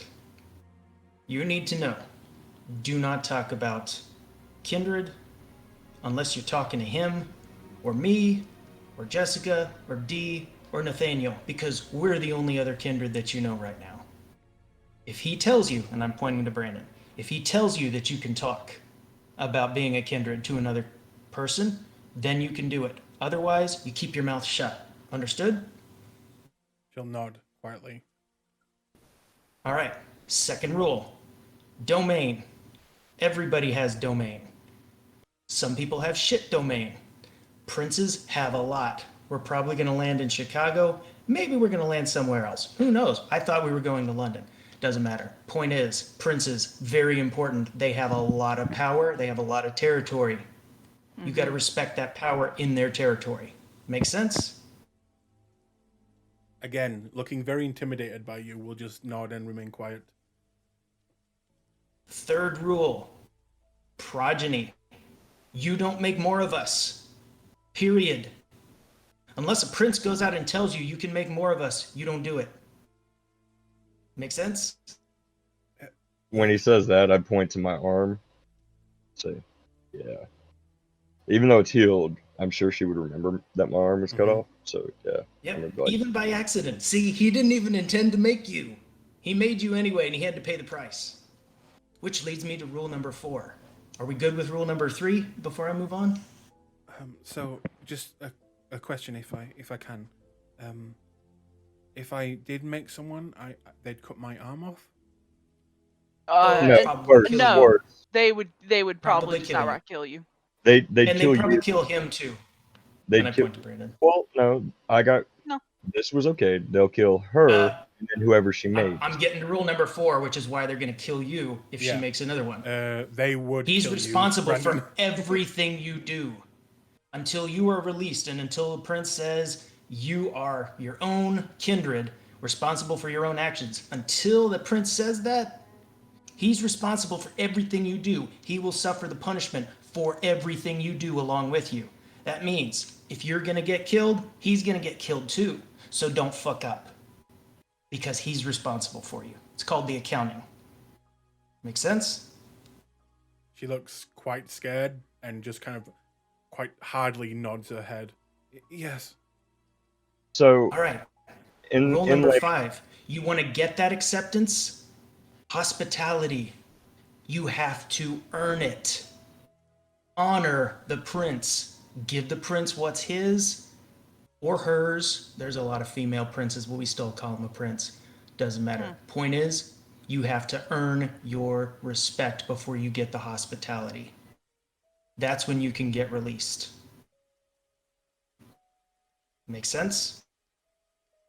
You're not anything until you receive the prince's hospitality. But she said she wasn't a part of the Camarilla. No, I'm She's part not. of the fun sect. I'm part of the Anarchs. We have a whole different set Doesn't of rules. matter. Yeah, doesn't matter. You can be an anarch. If you don't know the Camarilla rules and you go into a Camarilla domain, you still have to know these rules. So you might as well know the rules. because 'Cause the you never know Anarchs where you're gonna have be stuck. treaties with the Camarilla. Well, I wouldn't call them treaties, but Just- they have understandings. Out We of game. have our Hang own. on. Out of game, Jessica. Isn't just Yeah, with aren't you? Tommy? Hang on. Isn't Jessica? She's not an act, right? I don't know She's, where Jessica. I don't know where Jessica is right now. I'm not gonna lie, because I was told to go off somewhere, and then a whole lot of yelling I'm started. saying, He's asking Jessica. about your allegiance. Yeah, I don't think you're Anak, right? You were unaligned, yeah, yeah, right now I'm unaligned, but I leaning roll. towards. But yeah. she leans more towards Anarch than she does Cam. Yes, I was Yeah. very confused there for Yeah. a second. Yeah. Just because Okay. her sire's Anarch and Anarch Center and all of them. And you'll notice as well, Todd, as you're explaining this, that even though Jessica, you're with Tommy right now on the other side of the plane, he is heavily listening to this, to you speak to Alice. Carry on. Rule number 6. Don't destroy another kindred. For any reason, you have to incapacitate them. You drive a stake through their heart. Because only the prince is allowed to say that another kindred dies. Like you did to me. Stake will incapacitate us, like you know. So this prince is in charge of all vampires? Okay, let me break this down. You know hierarchy. knights, kings, queens, squire, all that, right? You know, the court system. You talked a little bit about that. So there's one The prince in. From what you said, there was one prince in, and she remembers back what you were speaking to her about. So, and you can see the cogs are turning now, and things are starting to click with all of your help. One prince for one city, right? Yes, prince and city equals king, kingdom. Sheriffs equal baron, essentially. Kindred are either knights or squires, dependent. Squires earn the right to be knighted by performing the needs of the knight and the needs of his royalty. Similar system. And just one more thing. These princes, they're born into it? No, they Nope. they They are the big dogs, the ones who can easily make you go splat. Then, after you say that, she will say something that is probably the most dangerous thing to say ever, but also one of the most Ventru things to say ever. And she says, "So, I could become a prince? The prince?" I'm gonna facepalm and I'm gonna say I can't argue that, but Sure, give it a couple hundred years. don't say that. You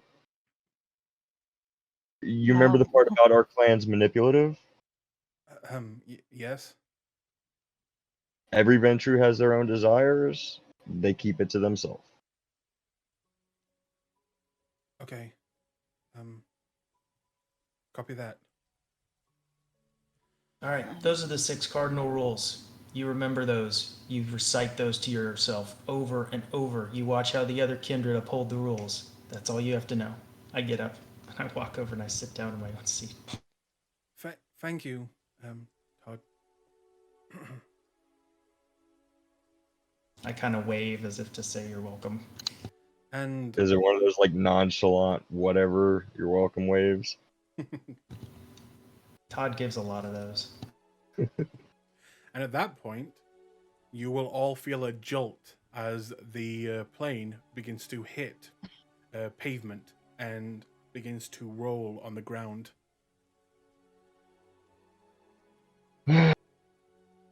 Oh, y'all, here we go. It's not long after that until the plane comes to a complete stop and the cabin crew kind of come out and open up the door, letting down the kind of stairway onto the ground, and you see waiting for you what looks like 2 cars.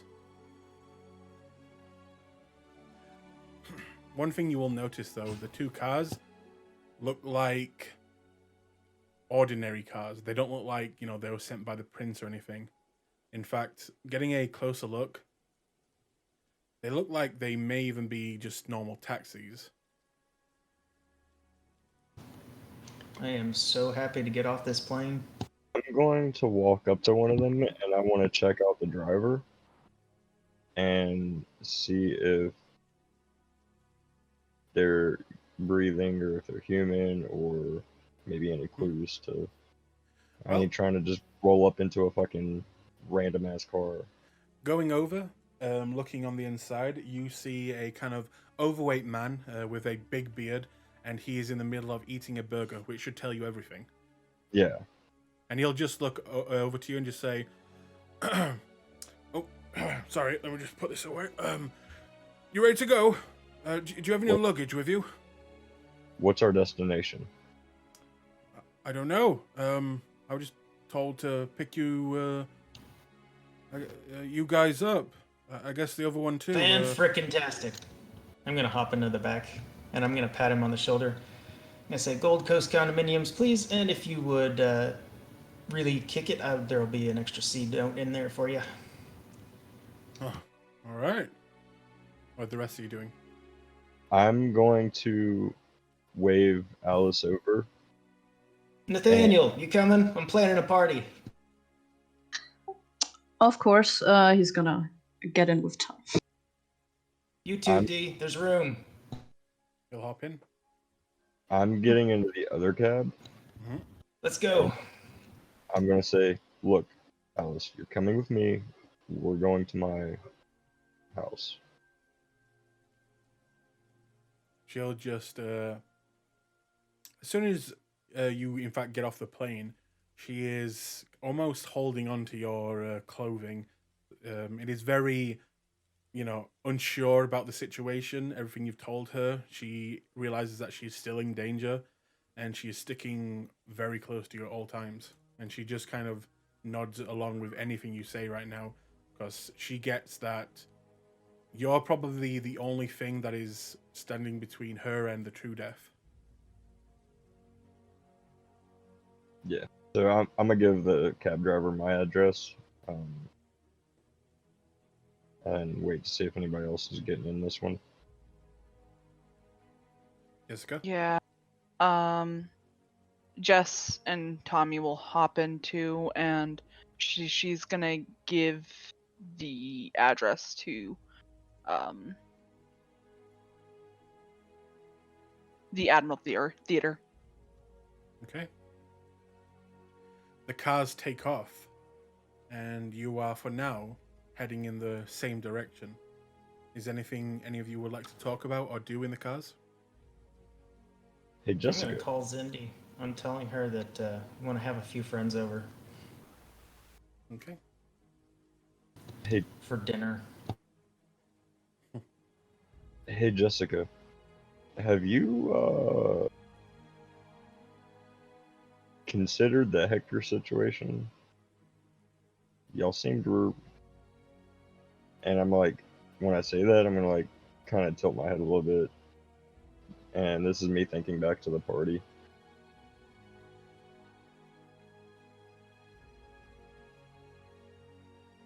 Well, believe it or not, Hector and I do very much care about each other. We just bicker back and forth a lot, and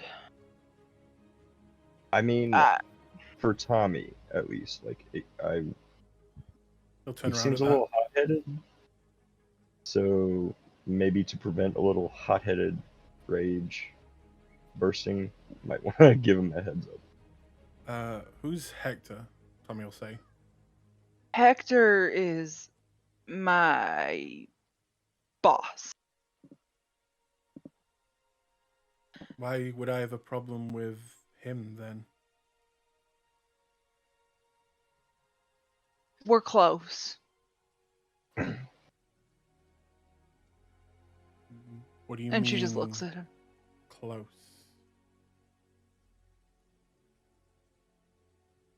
I can't really explain it here. Just don't do anything that will put Jessica in trouble. Keep your composure, perhaps. And on that note, Jessica's going to. Does she still have that cell phone? Which cell phone? From The cell phone from London. Elizabeth? From Elizabeth, yeah. No. Okay. Brandon, do you have a phone that I can borrow? Yeah, I'm gonna hand mine over because I've had mine this whole time. I just didn't Mhm. have service because I was in London. I'm going to call Hector. Okay. It rings, rings, rings, rings, and eventually. Yep. Answer your phone. Who's Hey, it's Jessica. this? Well, it's about fucking time. Are you alright? Listen here, you little. I'm fine. I'm back in Chicago. Oh. Well, in that case, get back to work. And I'm going to let you know right now. I'm on my way to work.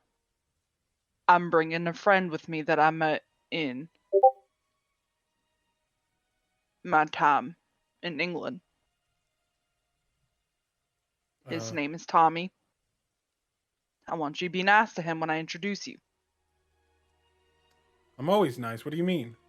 Yeah, you're a real fucking peach. God's sake. Yeah. Look, I'm a friendly. Okay, maybe. You're fucking something, that's for sure. Yeah. That's true. Yeah. Well, if he's not a dick, then I won't treat him like a dick. How about that? He's not. That's all I ask of you. I know sometimes it's a little hard for you to not be a dick, so. Look, you Hmm. can out dick us both, alright? I don't know why you're starting. It's because I like getting a reaction out of you. But, I'm letting you know, I'm on my way now. You might not like what you see. I got a little hurt. What do you mean, hurt? I'll explain it when I get there. Did someone attack you, Jess? I'll explain it when I get there. Jess, if someone attacked you, you need to tell me. I will explain it when I get there, Hector. And hurry your ass up, and the phone will just go dead. Fucking infuriating. She closes the. She just ends the call and just hands Brandon. Do you smash Brandon's No. phone? As I You're reach just up, I'm chuckling. As I like reach forward, I'm chuckling. Hell, at least that's out the way. Brandon. I mean, fuck. What? I don't fucking even know. We care about each other a lot. He's really, really, really close. He's as close to me as Brandon is to Alice. Hold.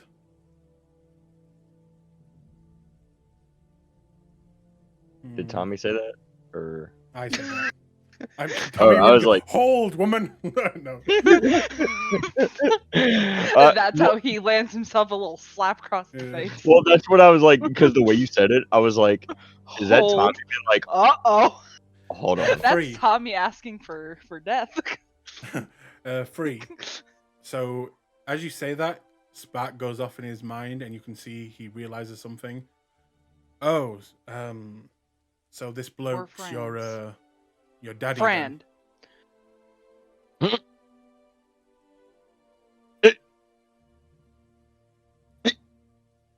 And I'm just like staring at Jess's face. Something like that. Yeah. Well, I guess He's my daddy. yeah. So he did this to you. Then I mean, if he's like you, I'd be happy to meet him. I don't know why you're so concerned.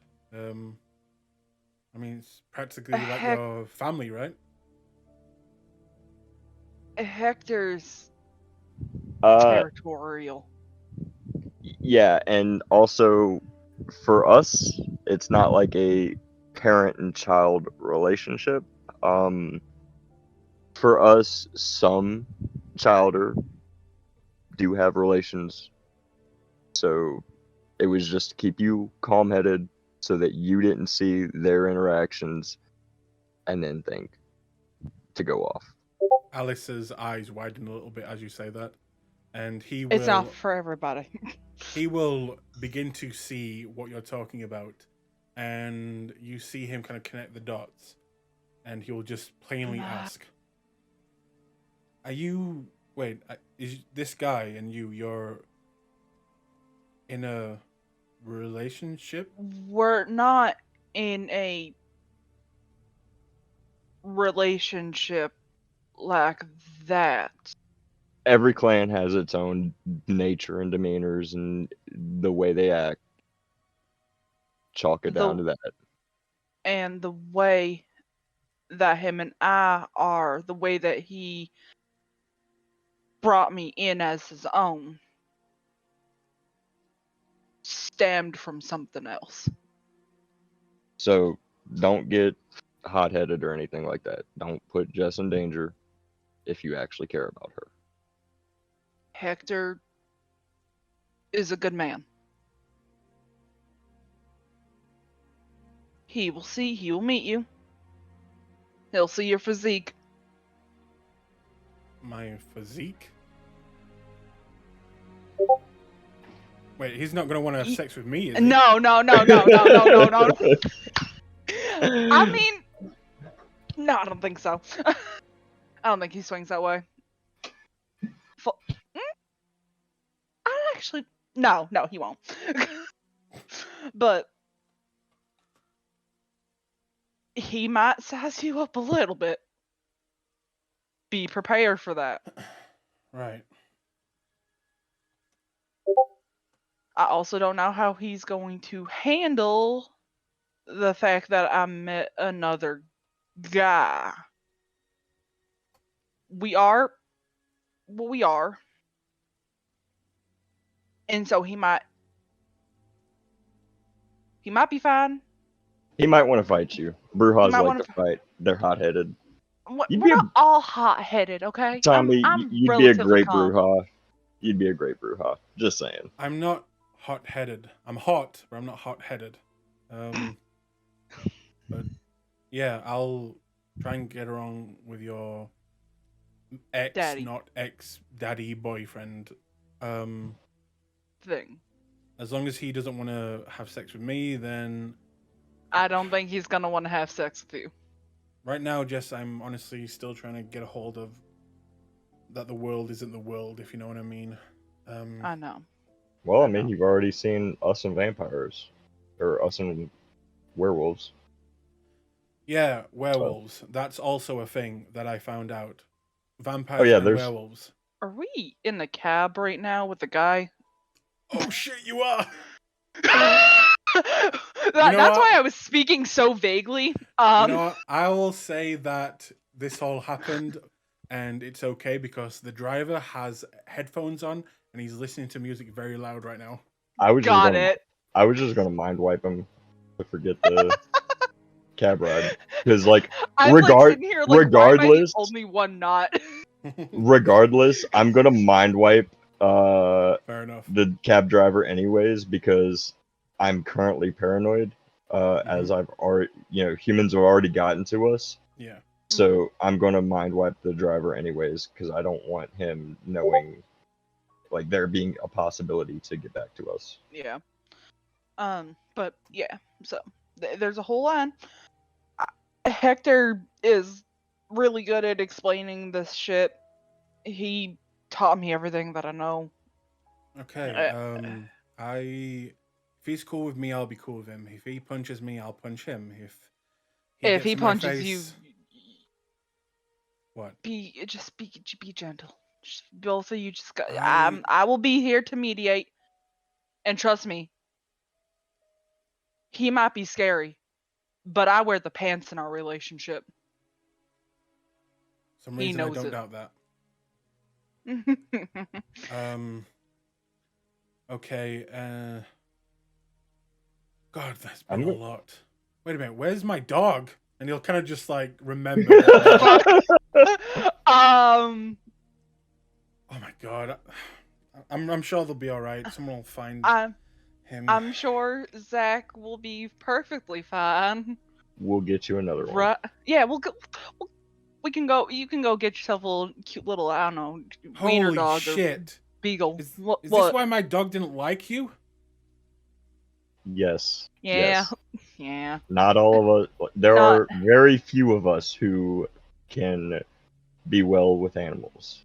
I'm trying to learn to be better with animals. Because I do want a dog. I had a puppy when I was younger. But I'm gonna just call Harry while they're doing their thing. So in the background, I'll be talking to Harry. By the way, Todd, you get a response back from her that says, "It's about time. I'm jonesing." Nice. The question is Nathaniel joining you? And D. D's up to party. Always. Nathaniel? Glow sticks. There will be glow sticks for everyone. Sorry, my mic muted for a second. Um. Uh. Actually, I think there is something I have to take care of now that we're back here. Well, we will drop you off wherever you need to go. Where would you like to go? It's gonna try to apologize to his sire. Yes. Okay. Dun dun dun. Man, Toreadors, such bitches. I love them so much. When they get, I always see Toreadors as like. Did you ever see that movie Mean Girls? As them. Yes. But okay, so you're going there. Did you want to say anything else to Tommy?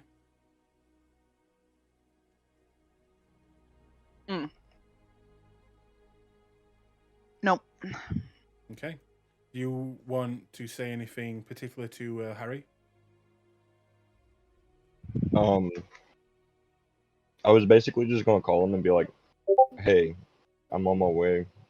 Uh, I'll meet you at my place. I have a friend coming over, and I can talk to him more when we get to my place." Okay. In that case, as you're all splitting up, you'll all get dropped off in different locations. And we will begin with, let's go with you, Nathaniel. So, as you're kind of dropped off outside, do you want to say anything to Todd and Dee before they leave? I guess I'll see you later. Cool. Okay.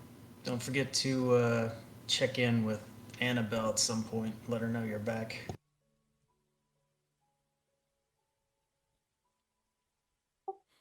Annabelle? Primogen. Our Primogen. Oh, yeah, of course. The Queen, Toreador. Okay. So, as the car pulls away, leaving you alone outside the house, and what would the home of your sire? What would it look like in your eyes? Kind of describe it for me.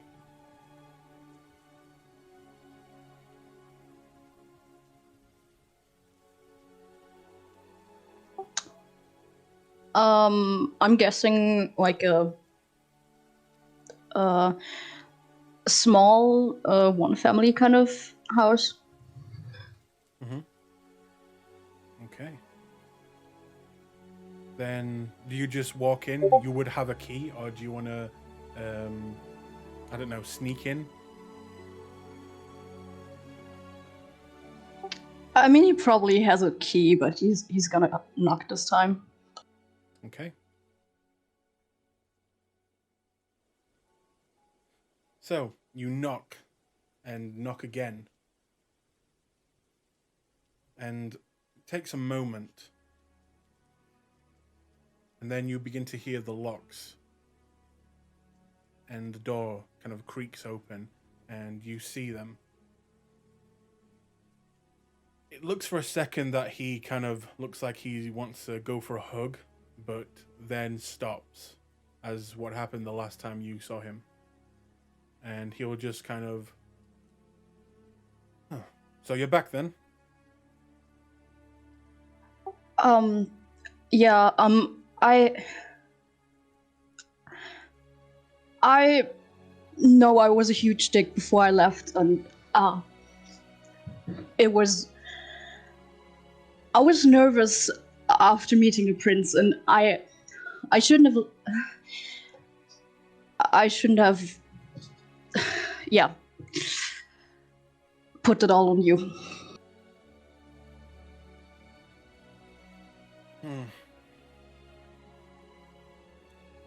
Well, as apologies go, that was kind of shit, but I suppose I'll rise above, as a good parent should.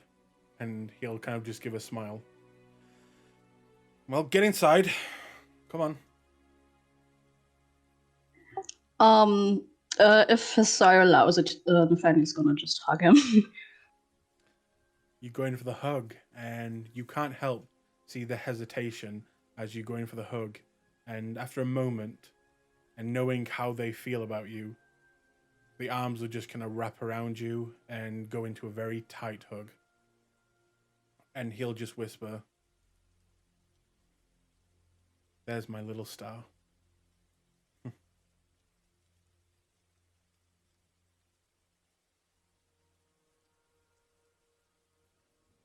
Would you like to do anything else?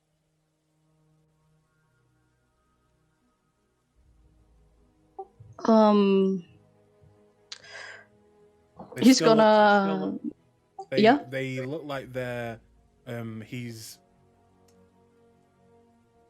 After the hug, he still keeps asking you about what did you do, where have you been, what also the very Toreador thing to say. What did you get as a result of doing whatever you did?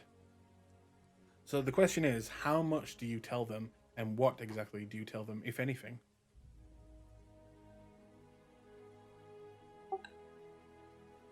You're probably not gonna like what I'm going to have to say, but I owe you that much. Well, me and my coterie, we were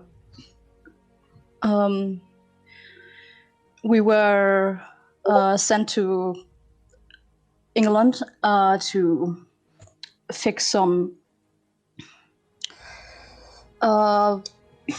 problems for Mithras. Mithras? The Mithras? Yeah, we didn't get to see him, but as far as we were told, it was Mithras. Did you didn't meet him? We were occupied otherwise. Well, I mean, did you get a favor? Did you get a reward?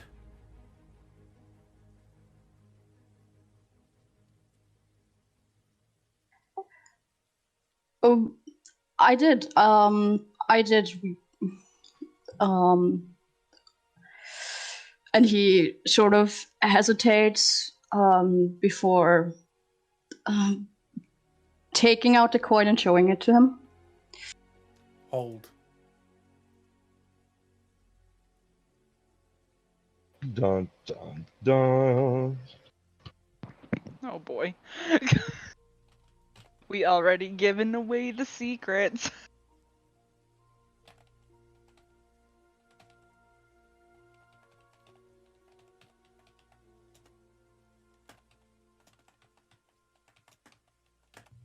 Ominous typing in the background. Yeah. Oh shit! Uh-oh. Sorry, hang on. Okay.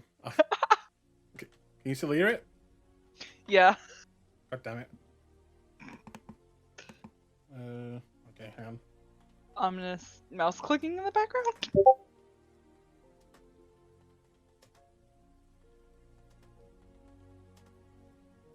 Okay.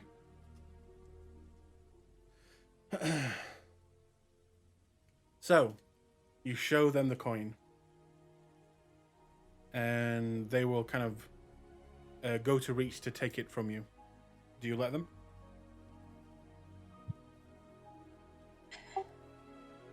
Yeah, he's gonna let him take it because he still feels bad for what he did. Okay. He will take it and look at it from the front and the back. Is this it? He just gave you some gold? I am not really sure those are just normal coins. We were told to keep them secrets, and yeah.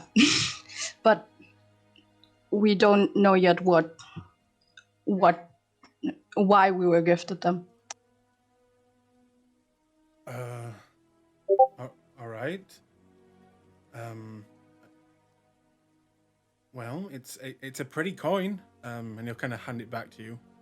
I can ask around and see what I can find out.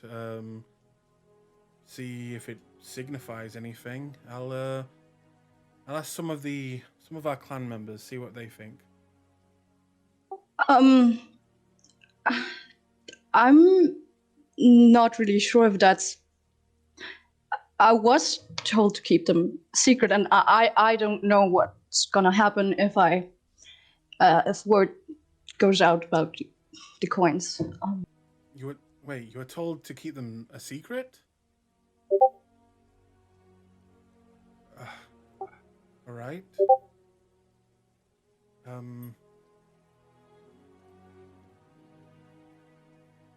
Okay. Then I won't mention them. But Mithras told you to keep these secret? It's complicated. There was a note with the coins that told us to keep them secret, keep them safe. So there was a note. Did it say anything else? Just to keep them secret and safe? That was all that was there on the note. Okay. Need to make further notes. Hang on.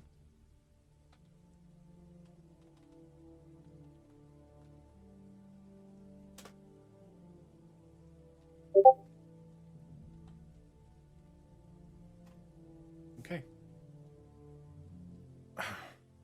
Well, I guess you should keep it safe then. And she kind of just hands it back and rests his arm on your shoulder. Well, it's good that you're back with a secret coin. Hopefully this means good things for you, which means good things for us. Anything else happen while you're away?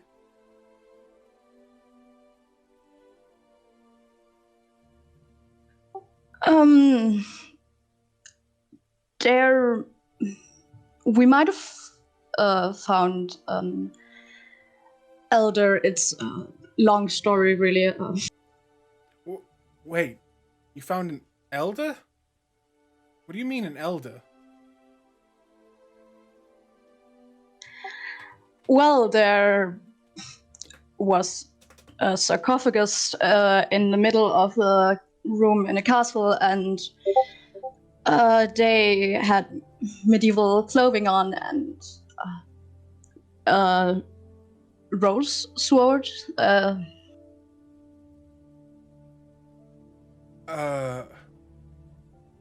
So, out of game, do you fill them in on everything about the elder and what you found?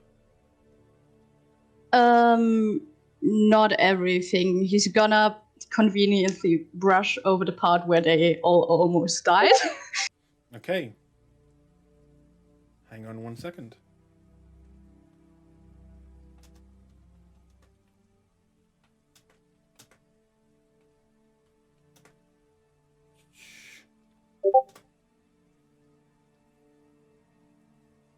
Kind of note.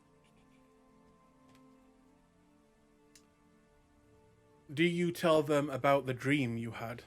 The first dream you've had in years?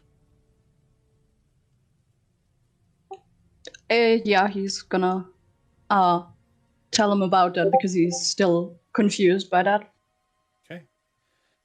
1 second.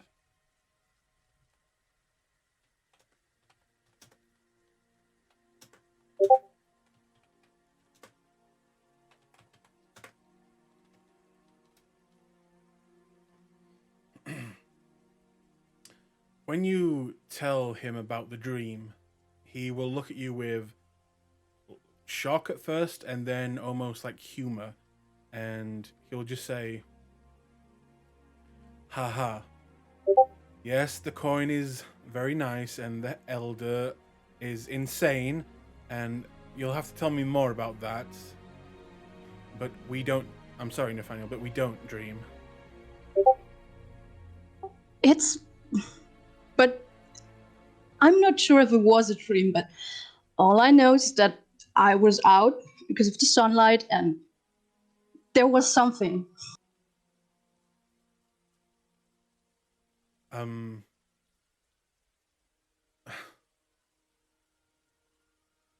I don't know what to say, Nathaniel. We don't dream.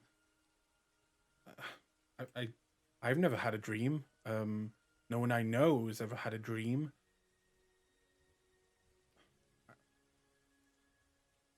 And he kind of just shrugs it off, like, you must have been confused, you silly child.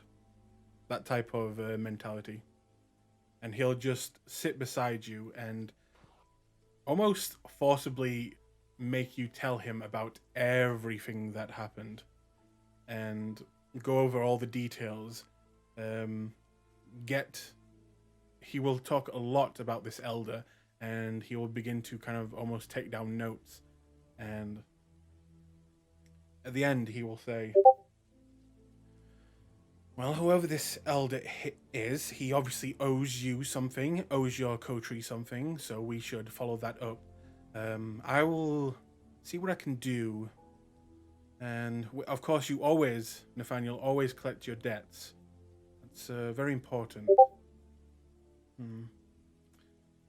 All right. Well, I'm going to go out for a bit and see what I can find.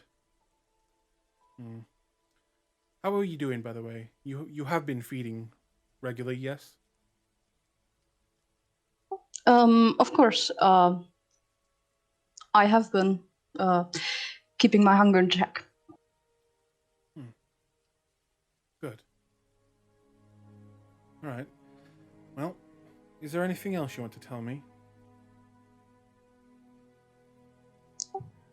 No, that would be pretty much it. Okay. From that moment, he will kind of make his way to the door and put on a very kind of nice, fancy coat and tell you one more time that he's very glad that you're back. And will actually let you see a side that you don't normally see much of. And he'll just say that he's been a little bit lonely without you.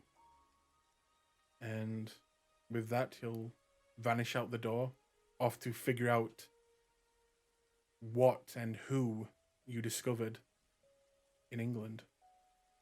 Is there anything you wish to do while alone in the house? I think he's probably gonna get a change of clothes. Okay. And probably a good thing, because most of your clothes right now are ripped, covered in blood, covered in dirt. And honestly, for the tutorial in the game, you guys are struggling to function in such clothing right now. All right.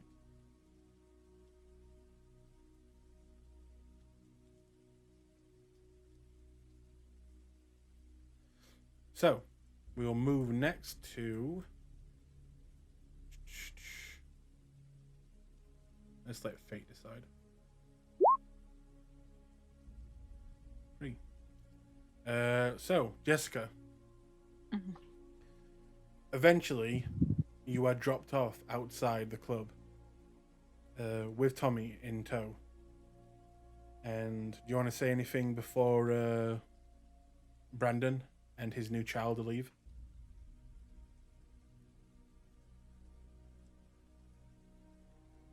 Give me your number so that way we can be in contact. God forbid one of us needs anything. I'll hand her my phone and have my number pulled up on my phone.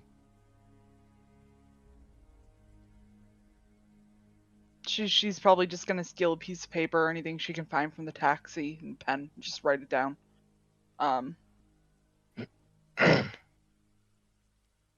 Keep her safe. And Well, I'll try.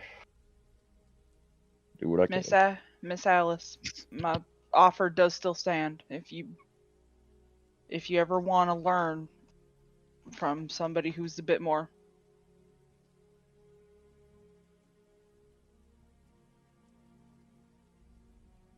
somebody who can understand a little bit more,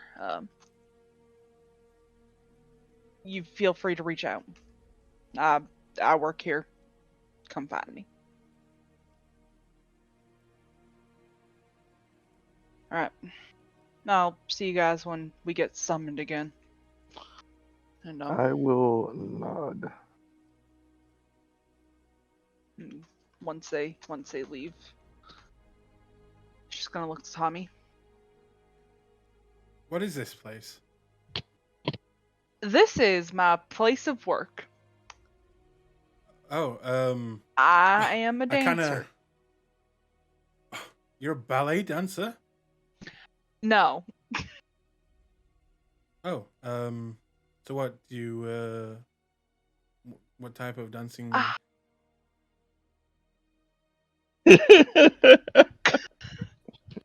As he says that, a man, one of the regulars, will walk by, looking at you as he's entering the building, and just say, "You're right, sugar tits. I'll see you on the inside."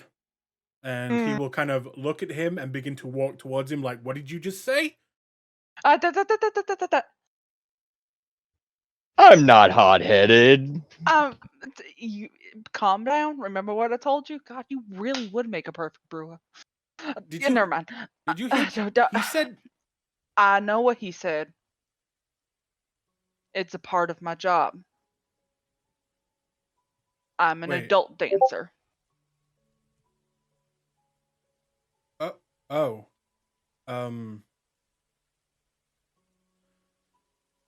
Wow. The most proud of it, but it pays the bills. It gets me what I need. And believe it or not,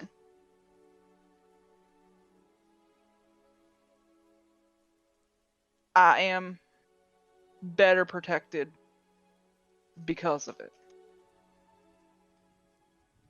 This is Hector's place. So, of course, it's Hector's place. What, does he force you to do this? No. Nope. I don't want to come Mm-hmm. across insensitive, Jessica. Just this is a lot in one day. I know.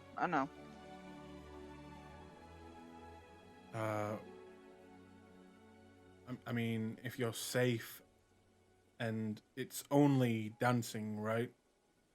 I don't do anything else.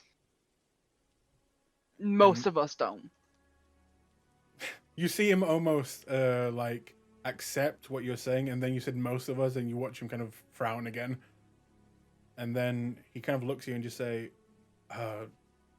"Do they? Jesus, do they touch you?" Some of them try. We have security for that. Although I'm pretty sure you could just rip off their arm if you wanted. I could, but remember that little thing that we talked about in the plane? That little thing that keeps me from ripping man's arm off? Right. I do have a soft spot for one of the clients. He's an older gentleman. Like, when I say older, I mean like he's closer to death's door than not. He's the only one I'll let touch me, but he doesn't touch me anywhere that is inappropriate. He'll like hold my hand, and I'll walk him to the bar, and he'll try to offer to buy me drinks and stuff. But he's the only one. Most of them, while I sometimes get those terms.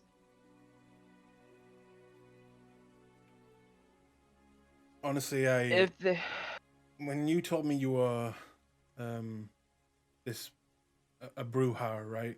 Mhm. I honestly thought you'd be like, I don't know, a cop or a security guard or, you know, that type of thing. I didn't expect this. Although I didn't expect to meet a fucking bunch of vampires and find out werewolves. And he is Not saying this on the vampires. street when he says all Stop! this. Shut up! Shut up! Fucking shh. Right, I need you to do Jesus. me a favor. I need you to do me a favor, and we can talk about this when we're in Hector's office or in my little private area. Well, all right then. I guess lead the way. Although this actually does kind of explain how flexible you were, and he'll kind of just begin to giggle at that, trying to lighten the mood.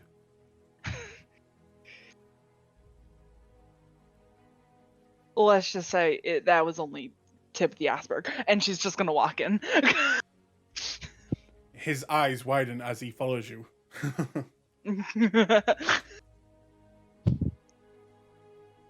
So, on the inside, you see the place as normal. There are a few girls dancing. It is not completely packed tonight, but there are a number of men in there. Also, a few groups of women, kind of also enjoying their time with the girls. And yeah, you see all the familiar faces. Hector is nowhere to be seen, but you know that he mostly just stays in the back in the office. Yep. What would you like to do? As you enter as well, you will notice that Tommy will kind of look around at the girls, and you've seen this this facial expression before. This is common as someone who's never been in a strip club. Once they go in, they always kind of put that face on, like, oh, should I be looking? Should I just look at the ground? Oh, should I say something? Should I get money out? What should I do? Like that type of face. You're okay. It's just a bunch of half-naked women. Yeah, we didn't have one of these in the village. I know. I'll just You follow you. Yeah, don't worry. You stick around with me, you'll get used to it. Oh, I wouldn't look. I would. I wouldn't enjoy. Mm-hmm. Mm-hmm. Let's just go meet your guy. She'll lead him to Hector's office. Okay. You get to the office. Do you knock or just go straight in? I'm just gonna walk right in. Okay. Don't You care. walk in and you see him. Hang on.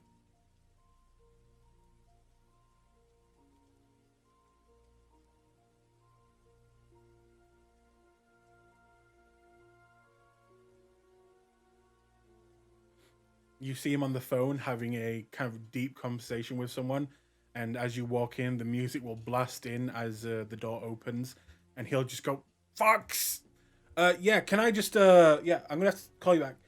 No, Simon, no, I'll call you back. No, Simon, fuck off," and he'll just hang up the phone.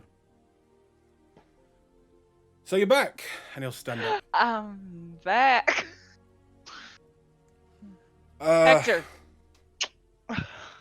Yeah, he'll actually go in and go in for the kiss if you let him. Yeah, she'll let him. Tommy will look very kind of out of place as that happens. And then he'll look at Tommy. Hi, Hector. Tommy. Tommy, why are you here? And I'll kind of just look over at you. Tommy is my ghoul. He knows. He knows everything. Your ghoul. Yes. Bit of an accent there. I'm guessing you're from your little trip, and he'll kind of look at you again. Yes. I met Tommy at a pub while I was out looking for dinner. And Tommy here knows everything. Everything that he needs to know. Right. He knows to not talk about it. He knows to keep his mouth shut when he needs to. When he is allowed to talk about it, when he's not. He knows about blood bonding. He knows about everything. So, Tommy, what makes you so special? As my Jessica here doesn't usually do this. And he will look very kind of nervous, Tommy, and just look at you like not knowing how much he should say. You might as well tell him everything, Tommy. It's he kind of Hector just, and I are honest. you watch Tommy just shrug and get a little bit more comfortable. Right. We're dating. Or at least I think we are. And you see Hector's eyes just kind of widen at that. You say anything? Now, Hector, before you go and throw a fit, just need to remember, you still got a special place in my heart. You always are. You always will. Huh. And I do very much love you. You're my guy. You're always gonna be my guy. I like Tommy a lot too. He will And I'll go quiet for a second and then look at you and just say, so you like us both? Mm-hmm. And is this a exclusive thing? It can be as exclusive or as inclusive as you're both willing to allow it.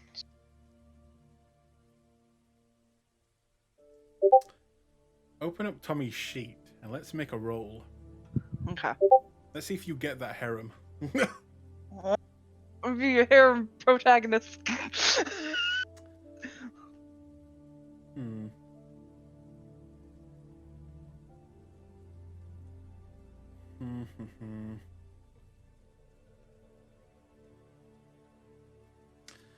Make me a composure resolve Okay. and add a +1.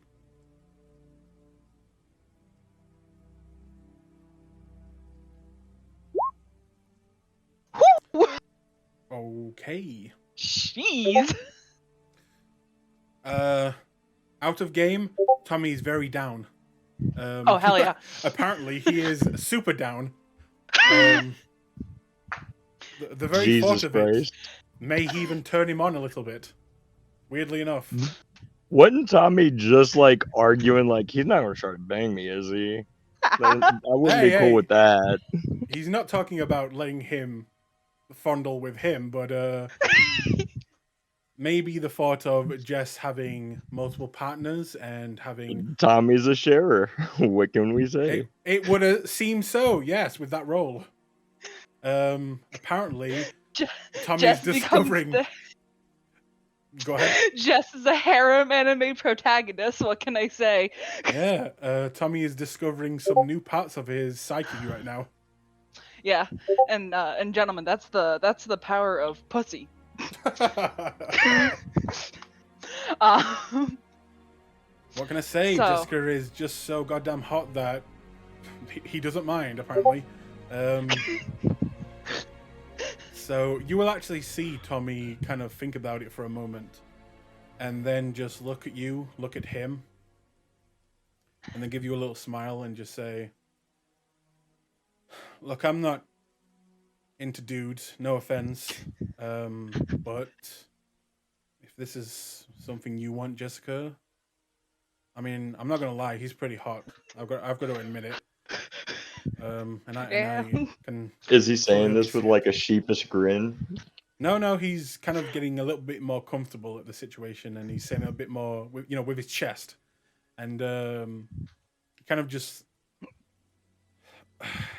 I mean, I get it. The guy's pretty. Well, he's pretty, and as he's saying this, you see Hector kind of smile and like, yes, fawn over me, please keep going. oh God, that's the last thing this man needs is a stroked ego. And he'll just look at you and just say, it's a new world, and honestly, I'm ready to try new things.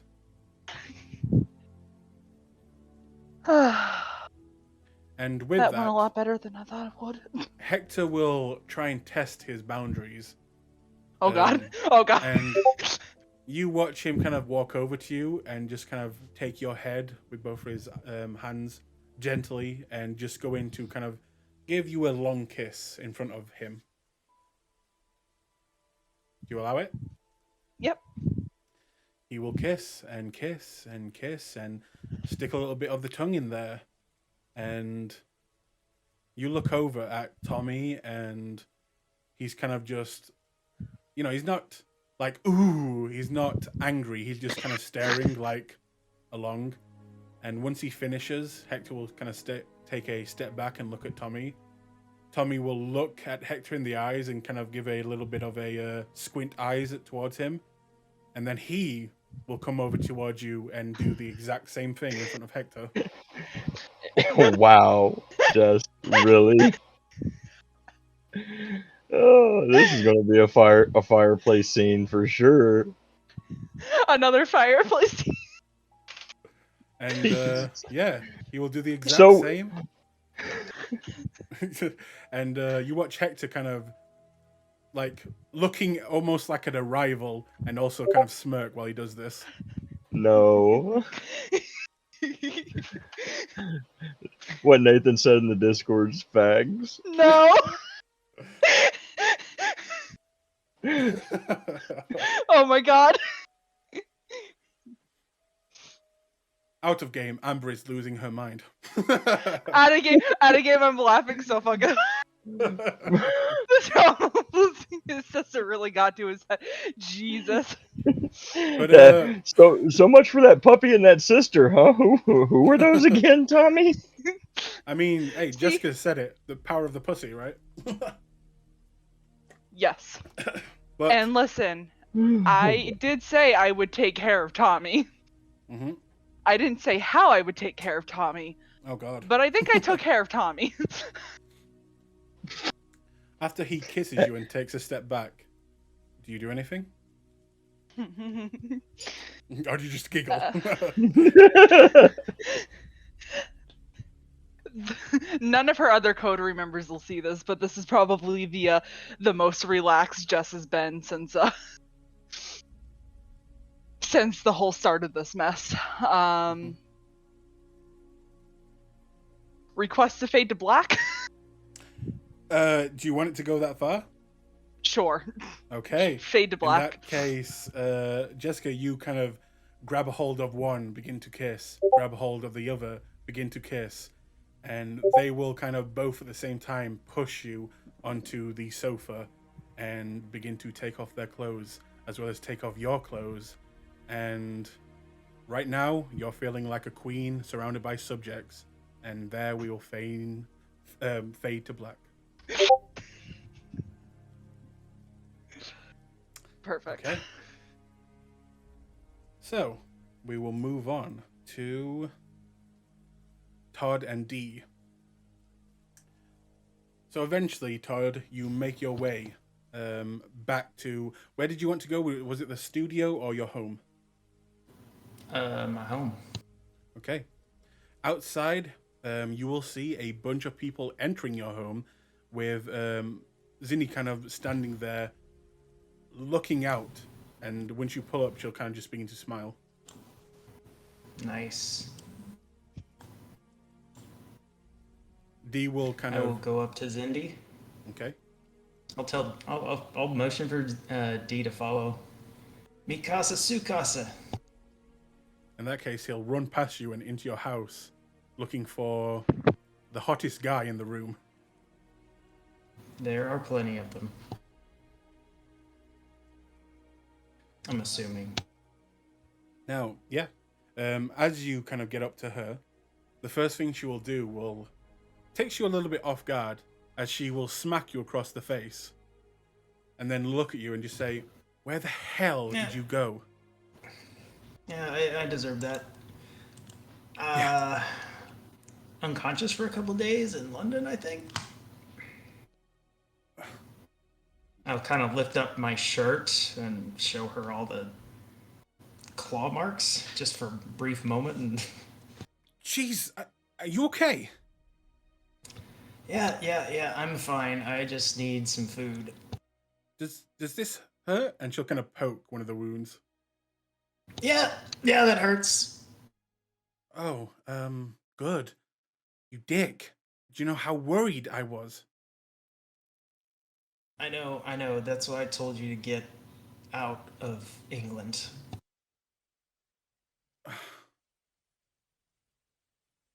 You would not believe the flight I had. Whatever.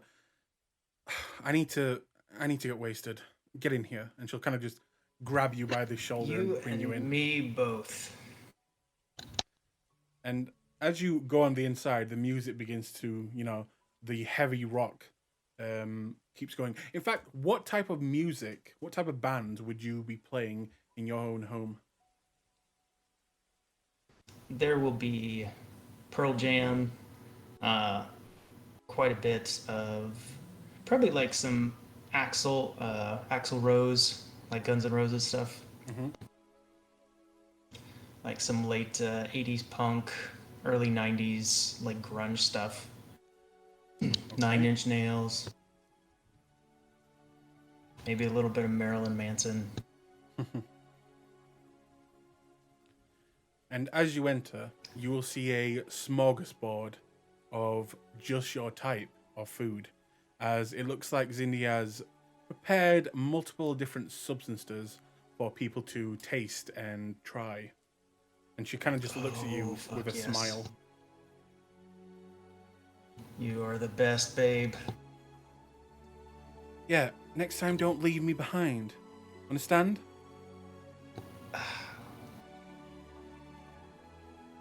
You know, a lot of people died, so I'm kind of glad I didn't keep you around. Well, I didn't want you to be one of those people. Yeah, I guess that makes sense, kind of. And she'll poke you in the rib again. Ow!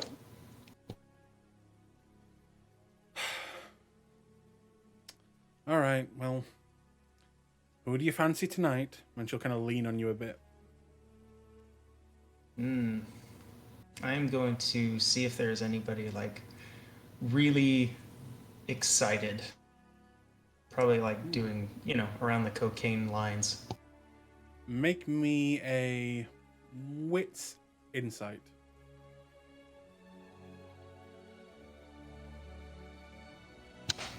Nice. Let's see here.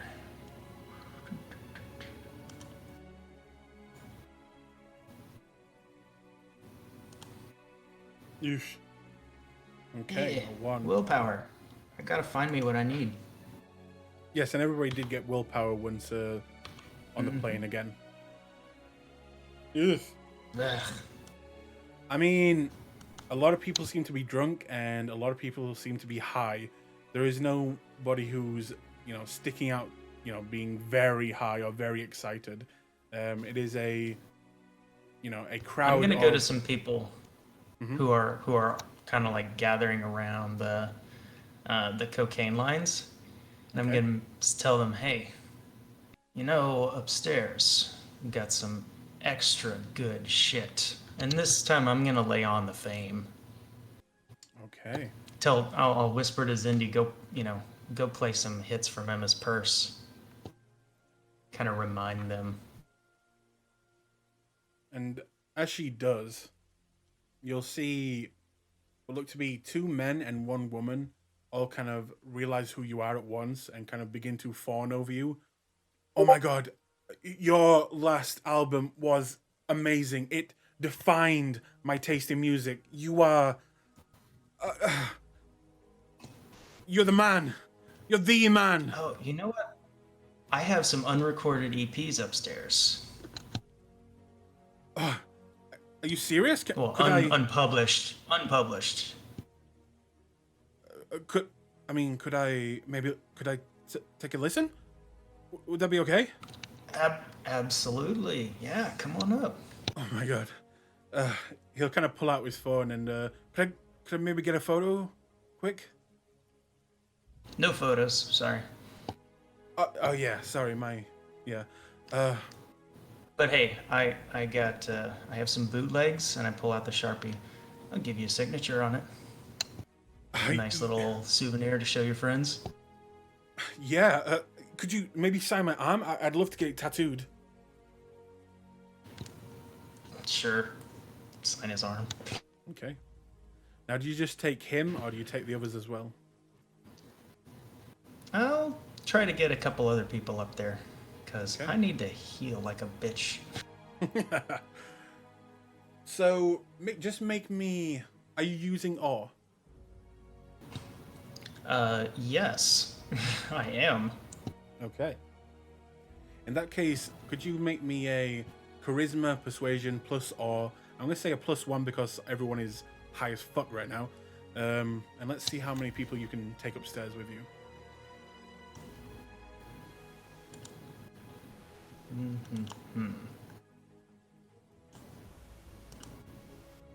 Also, add your fame to this as well.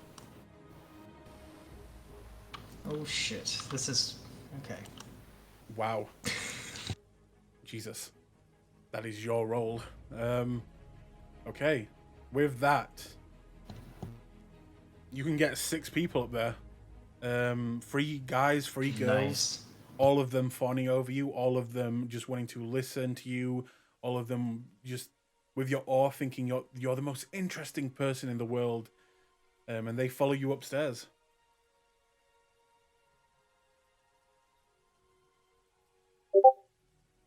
Once upstairs, what do you do?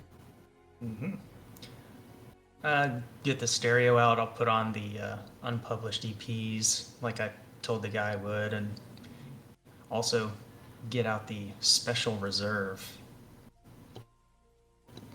the primo stuff, the good stuff, and I'll spread it out into nice little lines. And as soon as people start hitting the lines, I'll start coaxing them into the bathroom.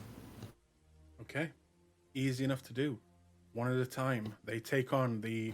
If this is the good stuff, I'm guessing it would be like, Colombian good stuff. Oh yeah, uncut. And with each person that comes in and takes a line, you see their eyes dilate massively and kind of look at you, and you can feed from them as much as you want, and they are too fucked up and too in love with you right now to even think about stopping you. All right. So as soon as I have a little bit of the edge off, I'm going to heal 1 ag because I haven't healed again this night. Okay. And then I'm only going to need to feed 1 more time, but I will probably feed 3 or 4 more times just because I can, and I want to leave a lingering kiss on all of them. Oh, you will have to rouse for each of those with that power. Sure, I still got plenty of food around here. Yes, you do. You said there's 6 of them? Yep. Okay, I'm just gonna take a sip from each of them then. Okay. Also, could you click on your token and hit the blood resonance 6 times?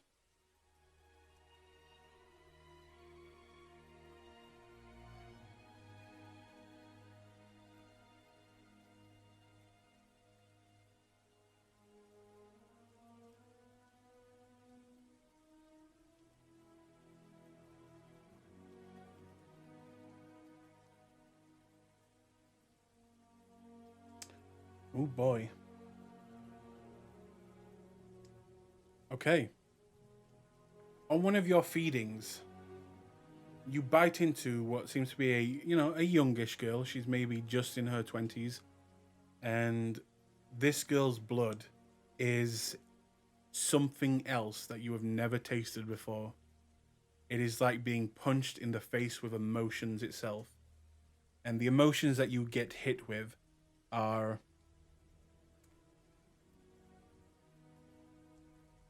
very almost stillness itself, like laziness, or not laziness, more like being at peace with everything, being in complete control of yourself. And though you feel the drugs in these people's blood, this feeling almost counteracts that a little bit. You can still feel the buzz, but unlike normal, you are in complete control of yourself. And you're a bit confused about what's happening, as this girl's blood is unlike anything you've ever tasted before. And you just feel what she feels in the moment. You feel still. You feel in control. You feel calm.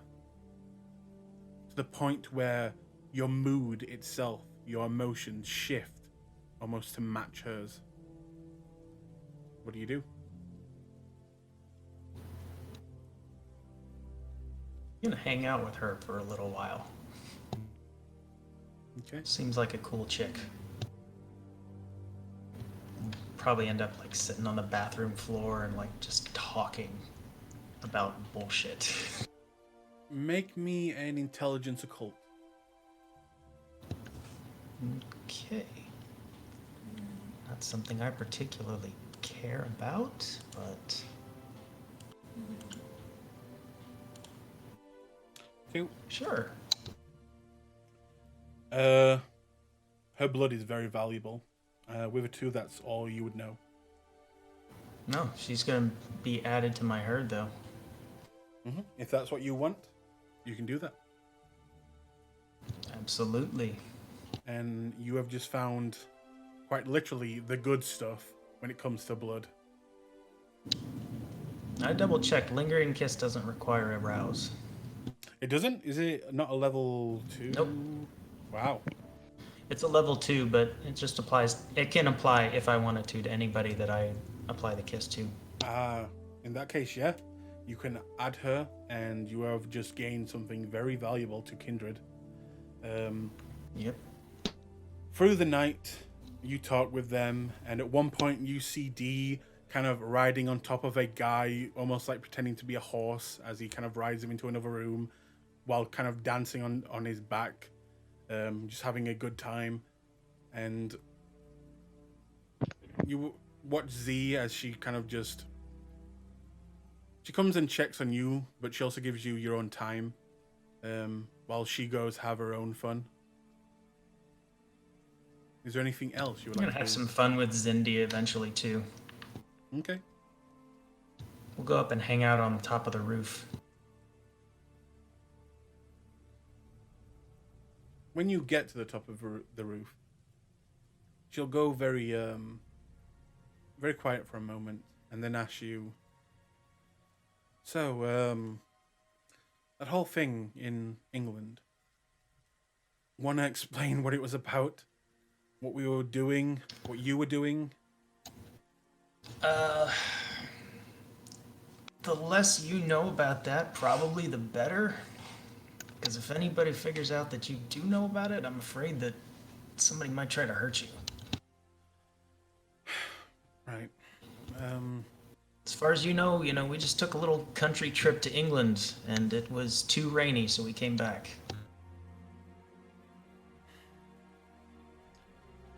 Fine, I guess that'll have to do. Are you still hurt? And she'll kind of poke you in the ribs again. Ah, okay. Yeah, we gotta stop that. She'll kind of put her head on your shoulder. You're okay, right? Yeah, I'm okay, aside from the multiple lacerations and contusions. And we're okay? Yeah, we're okay. Why? Pamela didn't come by, did she? No, just... I don't know, you've just been busy. And I miss hanging out. And she'll actually kind of kiss you on the side of the cheek when she says that. Wrap my arm around her. Yeah, I've missed you too. It's a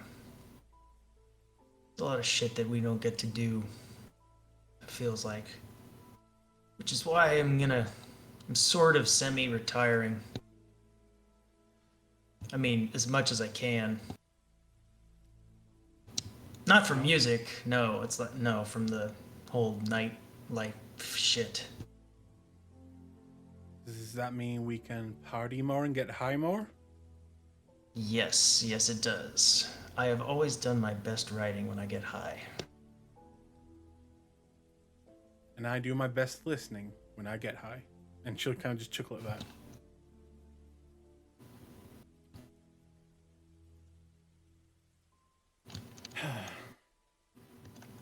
Well, I've got to say, it's good to be home. Yes, it is. Fuck England.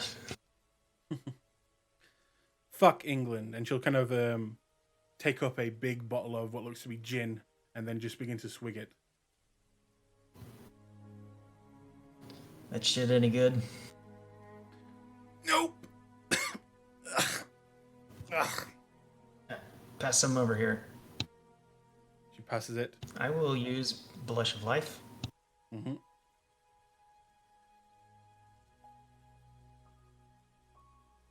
Woo! And I will take a swig. It tastes like dirt, but you are able to drink it.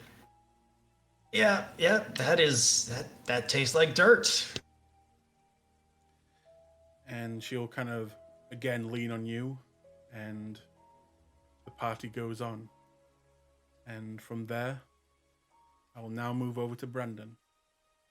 As finally you arrive back at your home, and outside you see Harry kind of waiting for you with your car. I'm going to cloud memory the cab driver so that he doesn't remember dropping me or Jess off. Before or after you pay him? Before I pay him. Okay. So you'll cloud memory him. Yep.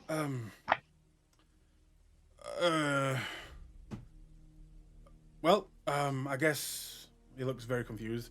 I guess good night. Good night. Sorry, I think somebody called the wrong cab. Right. Oh, take it easy. And I'm gonna walk with Alice towards Harry. Hey man, what's up? Not much. Who's abroad? New business associate of mine. Right. Alice, this is Harry. Harry, this is Alice. Hello, and no, I'm not abroad. But hello. Oh, she sounds a little bit fancy. You meet her on your trip? Yes, I did. Very interesting meeting it was, wasn't it, Alice? Yes. We had a meeting. And she looks very, like, not sure what to say to him. Anyways, I do appreciate you looking after my stuff. You know where the money's at. You can take what Yeah. you need. About that, small problem. I may have scratched your card just a little bit. Just a small little bit. It's fine. Nothing they can't buff out, I'm sure. And I go to like look where he's gesturing. He scratched the side of the door, the front door. It's not too bad, just a few scratches. Well, no other problems, I would assume. No, not really. I also looked after your boy while you were away, your informant. 1 second.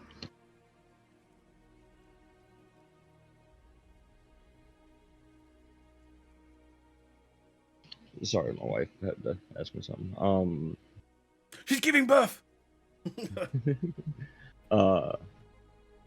And everything's fine with him, I assume.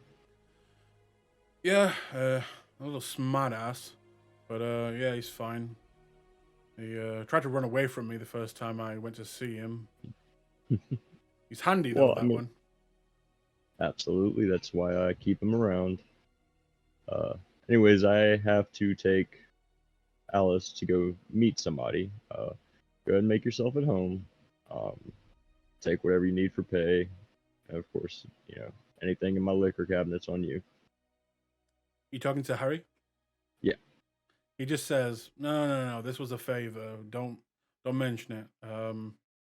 I owed you quite a lot more than this, anyway. Well, good to see that you're back. Hope things went well with your." And he looks directly at Alice. Your meeting, and I guess I'll catch you later. Yeah. Yeah. By the way, I do have to say ahead of time, it seems I may or may not be required to go back. Just a forewarning. Like I said, I owe you a lot, and if you want me to drink all your beer, then I'm cool with that. Drive your car. I'm 100% on board. But yeah, you let me know. And next time you come back, maybe bring me one of these, and he'll kind of just look at Alice. I'm just kidding, love. I'll kind of like tap her on the side, and she'll just kind of give a fake giggle. You got a lot to learn about us Americans, I'm sure. Yep, I really do. Anyways, I'll see you later, and I'm going to go ahead and open the passenger door of my car for Alice because we need to go announce her presence in Chicago. Okay. You make your way to the what would be or at least where you saw the prince last time you were given this order. The building on the outside is fenced off, and once you get there, you are stopped by what you guess two kindred, kind of dressed as what look to be security guards, and one will just kind of knock on the window for you to wind it down. And I do. Yep, can I help you, sir? I'm here to introduce. Before I say it, I do want to check to make sure they're not breathing. They are clearly not breathing. I want to introduce a new member of Chicago. He will look past you to Alice, wait for a moment, and then take a step back, and then walk a little bit over to the side and radio in something. And then look back at you. Name? Brandon. Returning from the UK. A little bit of time passes. He walks back over towards you. Yeah. I've been told by Mr. Who is it again? Jesus.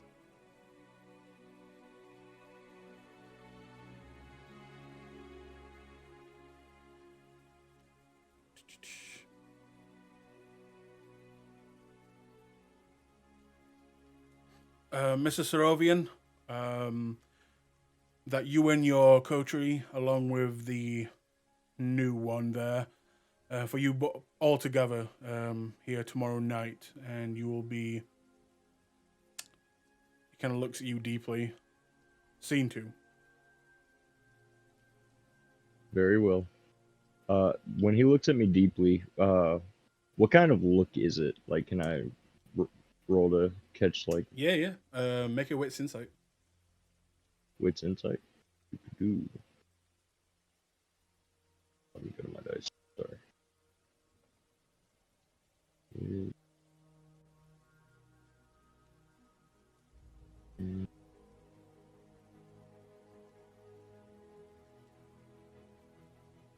Two. Okay. You can guess what it is. You're not exactly sure, but the look that he is giving is one of those, ooh, someone did something naughty and they're gonna get punished, that type of thing. As he is looking over at this Alice, your child, and working with the prince, you probably guess that he would know if someone was given permission to sire. And he is, kind of in a giddy mood, you can tell. Almost like, ha ha ha type of look. And before I drive off, I'm going to say, don't get too excited. I've already paid a price. Directly from the court of Mithras himself.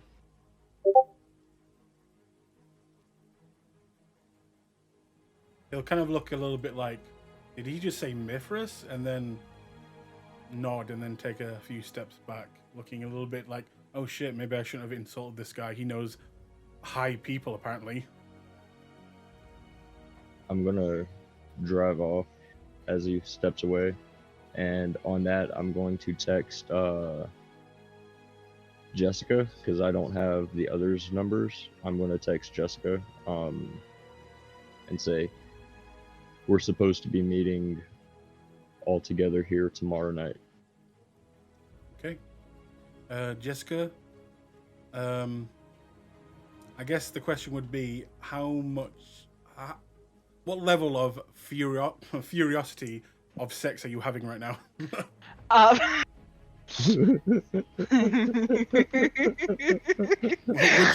Would you notice this text? You and me, baby, ain't nothing, man. Sure, I'll notice the text. Okay. You send The anything phone's back? right underneath her. Yeah, it just vibrates under my ass really quick. Just, oh, fuck, what the hell? A vibrator? What the shit? Oh god. I'll take the he texted me, right? He didn't call me. He texted. No. Oh, thank God. So she'll just text back. Okay. Okay. And even though you're just putting back K, when you get it, Oh. Brandon, you can't help but see like a few other characters being hit. Like almost Yup. like she has been maybe going over a bumpy road or in a car or something. I'm gonna like chuckle, shake my head, and then just drive back to my place. And then the rest of my night will be spent preparing the second bedroom, which would normally be just the guest room, but preparing that for Alice. Okay. And explaining more to her about everything. Okay. In that case, you will go ahead and kind of communicate more about the Camarilla and the things that it does, and eventually the night will fall and morning will come, And I would like everyone to make a rouse check.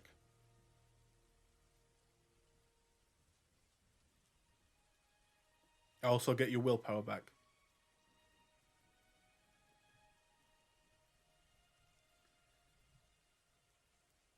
Now, I'll say just for time's sake that you're all made aware of that you are meant to go meet with the prince, or at least at that house. And would any of you like to do anything before arriving there? I would like to feed. Okay. Would you like to feed off of Tommy?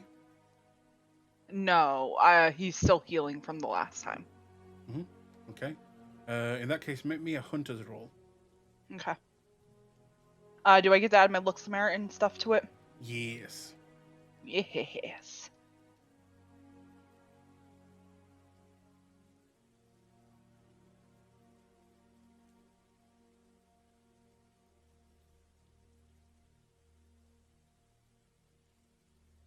Wow. Okay. Yes, you find someone who is suitable for you and to feed upon. How much do you take?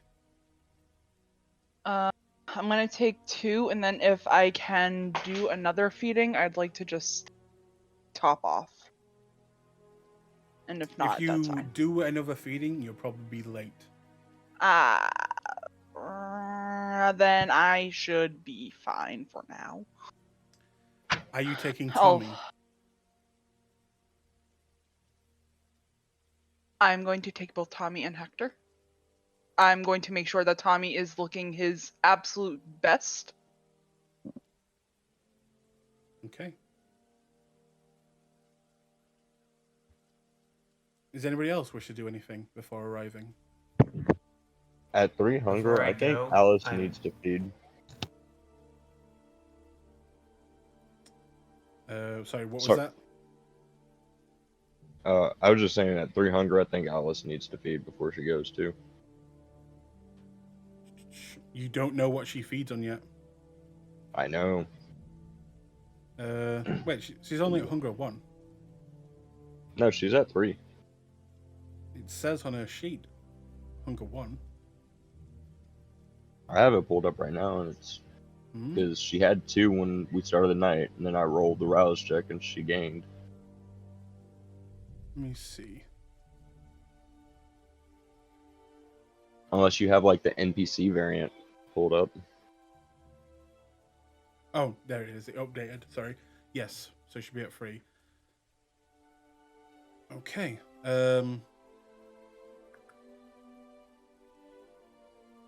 So make a hunting roll. Oh, well, she doesn't even have a predator type yet. Yeah, Okay. it's literally going to be a shot in the dark. In that case, you make a hunting roll.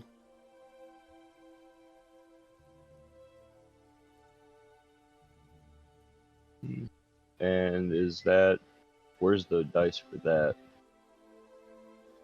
It is on your, I believe, second page. Let me check. That is third page, blood and XP, where it says predator type. There should be a roll button there.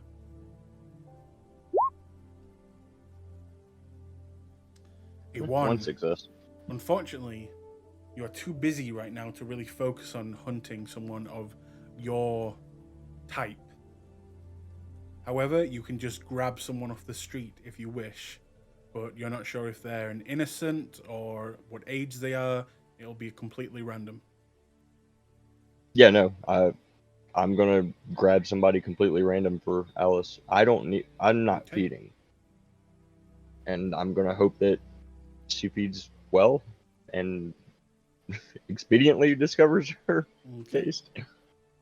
Let me just make a roll real quick. Okay. She bites in to this person, takes a few sips, and immediately you just watch as she kind of jolts away from them and begins to throw up the blood that she took in. What's happening? I'm gonna look at the person, forget, and then like grab Alice and try and get her in the car real fast. Okay. And then I'll explain about the on the way is I'll explain the Ventru preference and everything. Okay. Todd, are you doing anything? I was just gonna see if I could grab a little nip if anybody was passed out in my house. Oh yeah, loads of people are. The Literally loads. whole party passed out. Yeah. Yeah. I just want to grab a sip before I leave because I'm starting to get a little hungry. Easy enough. Go ahead. Nathaniel? He's gonna dress up a bit, and also tell his sire about where he's heading. Okay. As you do, he'll kind of go over to you and just like, just make sure to be polite and be courteous. Make sure to bow. Oh God, I wish I could come with you. Okay. And maybe you should tell him about the coin. Or maybe not. Mithras is more powerful than him, so maybe you shouldn't. Or maybe you should. Or just be good, okay? Will do. And before you go, he'll kind of just give you a kiss on the top of the head and just wish you luck as you go. Okay. Eventually, though, you all kind of gather. And you're all kind of led into the waiting area where the ball was. And you're told that, you wait here as the higher-ups are busy right now. And you wait there for maybe 40 minutes. Do any of you talk about anything together? Todd looks chill. Very chill. I'd probably spend my time trying to focus on explaining. Oh, by the way, I'm More. having a party. Hand out invitations. Spending time, I'm gonna spend this time explaining to Alice more, just making sure to like hammer the nail on the head. Okay. And I'm just going to kind of ask Hector to keep Tommy busy because I don't know if the two of them will be allowed in. Okay. Just in By the way, case. let's fix this formation with you three. This would be more like it. Makes sense. Yep. And it is weird for the rest of you that Jessica seems to be very close with both of these men now. A little bit strange. I'm gonna thumbs up Jessica because I'm gonna like assume from the text that I got back, and then seeing that I feel like Brandon could probably put together 2 and 2. She'll just shoot him a wink back. And after some time, you are led into this room. All of you, including Tommy. You want to place your tokens and your ghouls and your childer? You can.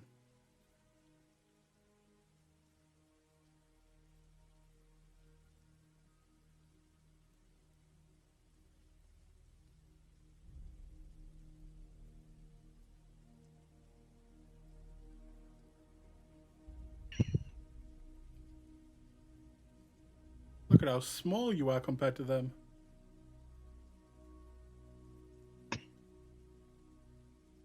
Perspective. Mm-hmm. You all pile in the room, and immediately you see the older man standing next to, of course, the Prince Jackson. Your prince. And you all As I enter, Yep. As I enter, I'm gonna hand one knee, bow, gesture to. If Alice doesn't do it on her own, gesture to her, and say, "Good evening, Lord Jackson."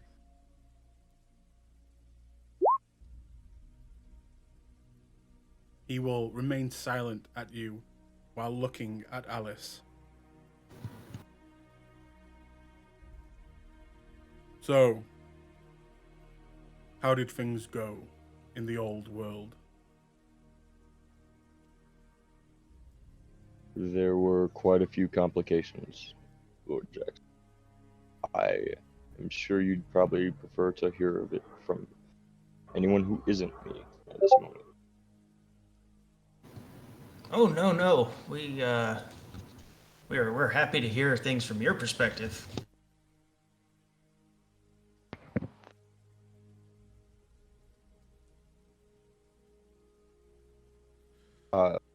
The prince doesn't respond.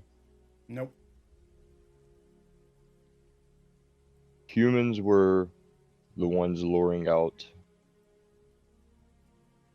kindred.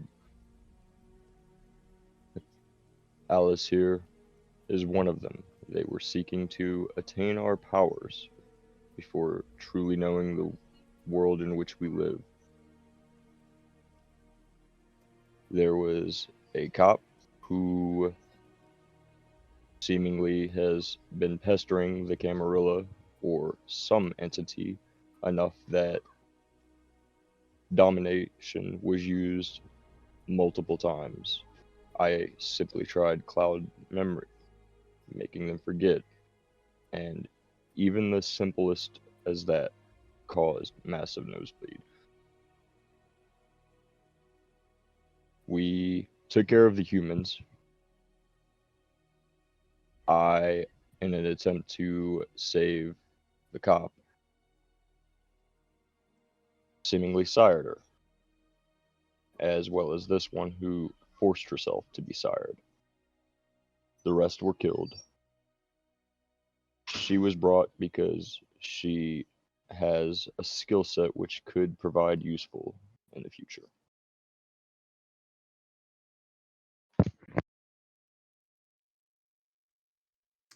He will not say a thing. He will look at Alice, and you watch him kind of pull out his arm, the same arm that has the ring that you all kissed on that night. And he will just kind of put it down almost low to the floor and kind of like put it a little bit towards Alice.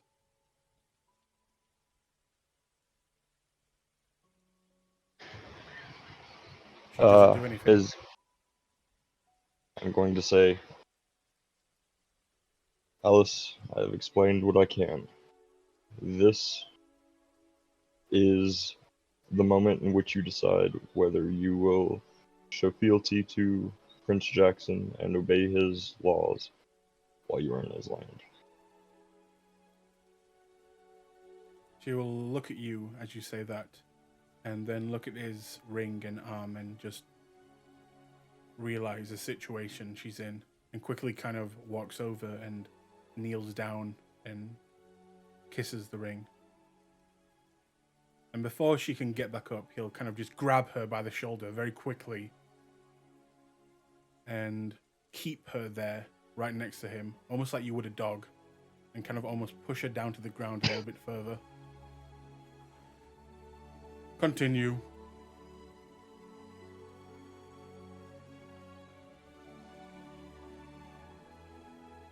What else? Did you meet with Mithras? We did not meet with Mithras directly. However, we did report to, I would assume, his court upon entry and accomplishment of the task. Brandon, if you'll excuse me.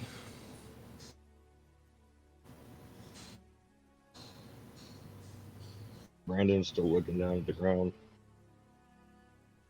He's not missing nothing. We did meet with one Lady Elizabeth who did seem to know everything about our itinerary and was acting on Mithras' behalf. She said that Mithras was too busy to meet with us personally. I see. So there was no contact or exchange with Mithras.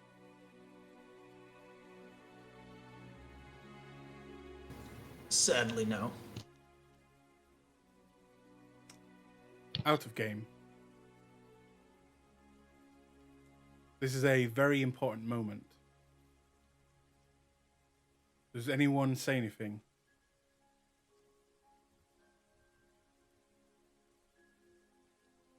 Okay. Todd, make me a manipulation subterfuge.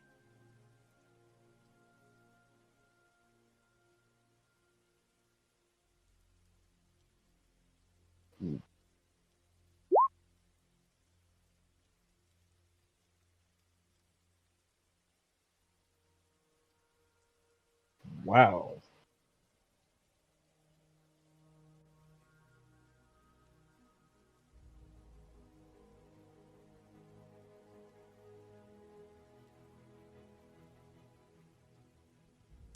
That is also a 5. As for some reason the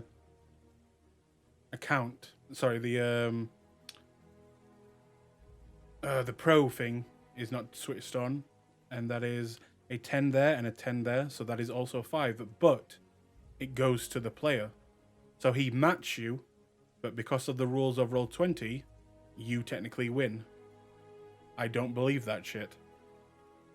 So yes, he looks at you for a second, and then he moves on. And somehow, you have just gotten away with lying to one of the princes.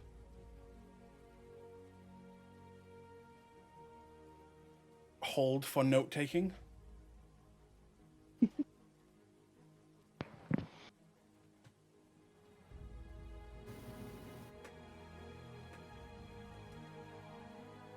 In Todd's opinion, he never did make contact with Mithras. He thinks the letter's a whole bunch of bunk. Yeah, I mean, that is fair. We technically never did make contact with Mithras. We are only You're in cutting possession. hairs. We are a bunch of schmucks Do that got do we sent know? Do we know that Mithras gave us those letters and coins, though? Do you want me That to is the make him question. roll again? I'll make him roll again. out. No. Okay. So, after that, he will just look at all of you and just say, then I guess celebrations are in order. Speaking of, Todd, I got your invitation, and Oh, I am wonderful. I am of course flattered. Unfortunately, I will not be able to make it myself. But I have let the other primogens know, especially since you have represented Chicago in such a fashion. I see only right to grant you your request. Your venue will I am be humbled. as you should be. But your venue will be classed as temporarily Elysium. You honor me, my prince. Moving on. As you have fulfilled your duties, mostly without incident, and he will kind of squeeze Alice's shoulder where she kind of goes down and winces in pain a little bit. I suppose a reward is due. And he will look to this man standing beside him, who is very creepy. He just stands there, almost just staring at you through his glasses. The man will turn around, open a cupboard, and pull some things out. He will take out a few pieces of paper, lay them on the desk, and then place a set of keys on these papers. And you watch as the prince looks at you all and says, I will also be giving you... He looks hesitant now, looking at Alice. a boon. Not for each of you anymore, looking at Alice, but a boon for the coterie, your coterie. Speaking of, looks to Jessica. Who is this?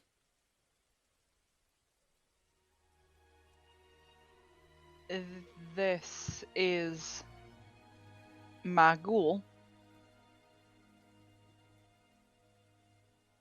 Your ghoul. Yes, sir.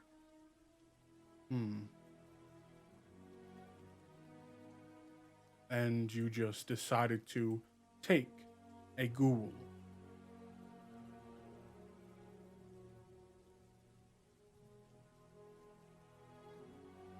Miss Elizabeth granted me special permission. Oh, she granted you. Ah, I see. You got her permission.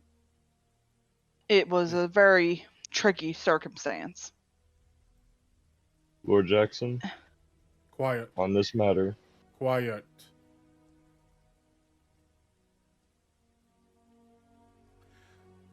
So, Jessica, your ghoul. Mm. You do realize that this would be a breach of the masquerade, technically speaking. Technically, yes. But he's promised me his secrecy, sir. Oh, well, if he's promised, then of course. The thing is, Jessica, I would be more inclined to trust you and your ghoul if you were to be closer to my way of thinking. But of course you are not a part of the Camarilla, which leads me to believe perhaps this would be a mistake for you to keep this ghoul. Unless, of course, you were to pick a side. The right side.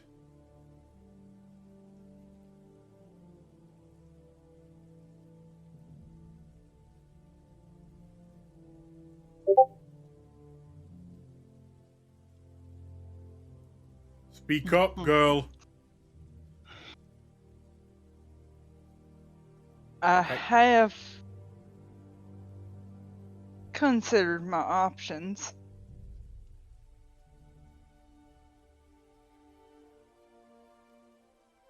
And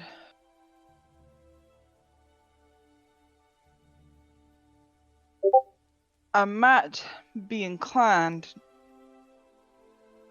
to join the Ivory Tower. And she's like, her fists are like semi-clenching. So are Hector's.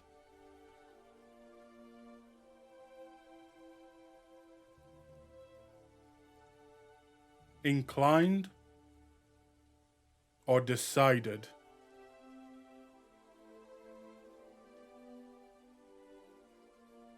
My ghoul's sister got turned.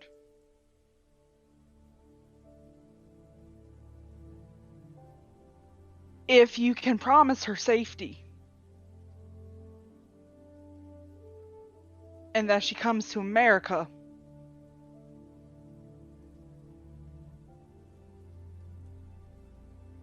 I'll join.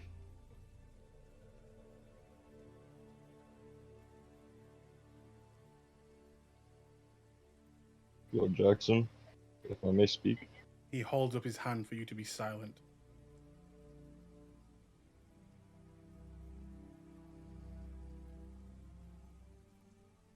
I can do this. I can arrange this if she still is technically unalive. But if I do this, I owe you nothing. Your coterie, nothing. No boon. And you will join.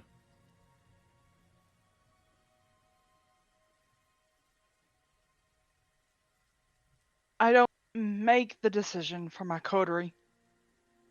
Well, I think you should ask them then.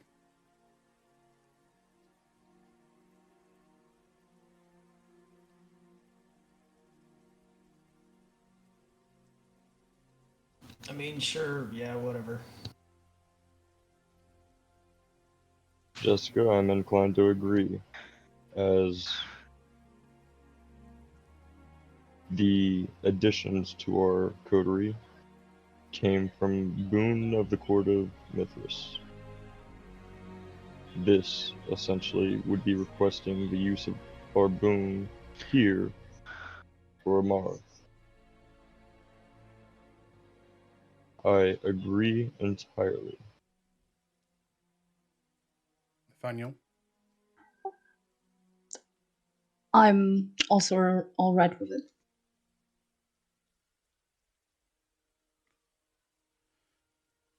There. It's settled. You'll join the Camarilla, and I will try my best to save this. What was her name? Amara, Lord Jackson. Amara. Very well. And Jessica, as a new member of the Camarilla, don't bring a ghoul to meet the prince ever again.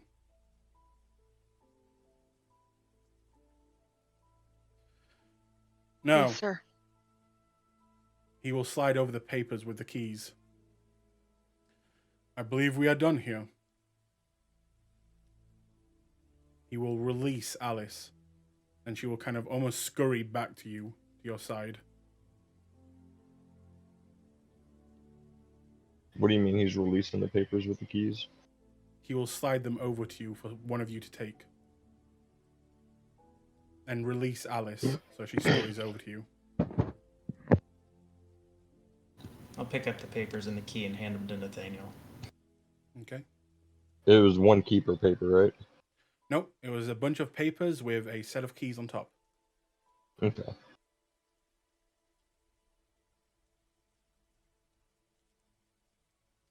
Do you leave?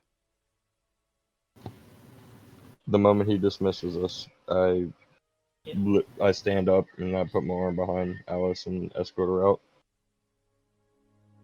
I will bow and say thank you for seeing us, my prince. And it is a great shame that you will miss the party. It's gonna be bitchin'. I'm sure.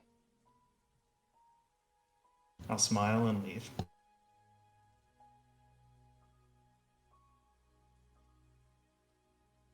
Jessica, Nathaniel?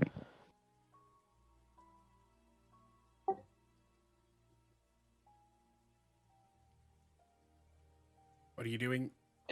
Just bows and leaves. Okay. Nathaniel? Nathaniel also bows and says a quick thank you, my lord, before leaving. He will nod towards you, and both Nathaniel and Todd, he seems to be lighter towards you both, as you came back with no breaches, no lies, from what he can see, and no childer. And it seems like you are more likely in his good graces right now, the both of you. But you make your way out, back into the streets. I believe we need to look at the note.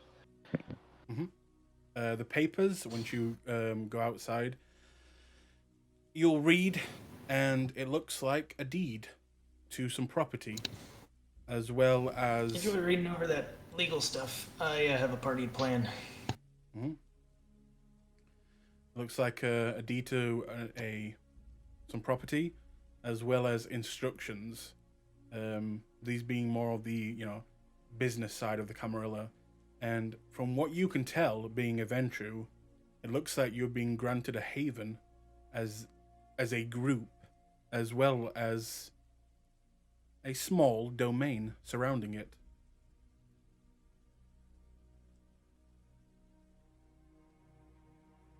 Well, what area of the city is this in? This will be near the university area. Almost Well- midtown. There are like 20 universities in Chicago. Yeah, the main one. I believe it's called. Oh crap! I'm gonna find the. I think it's called literally just the Chicago University. There is the University of Chicago. There's also the University of Illinois. I think it's the University of Chicago.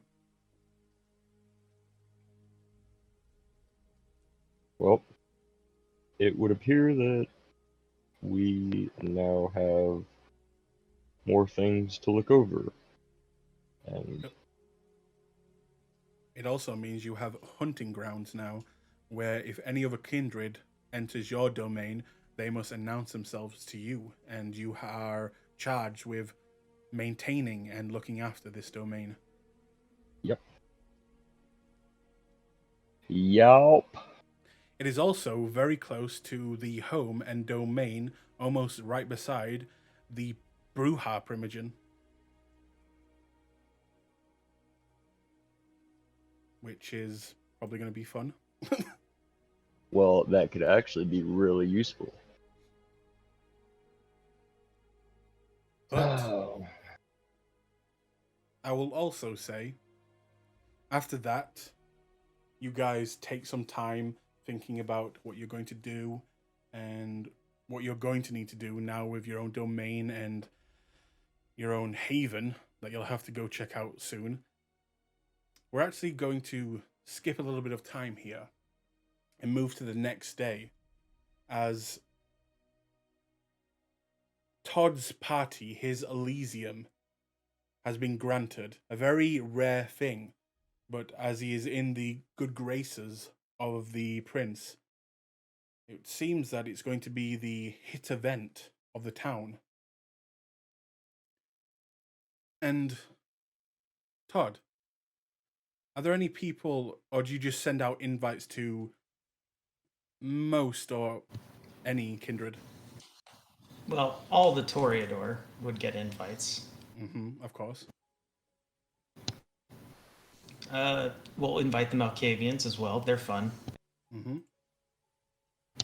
Tremere, I don't know about that.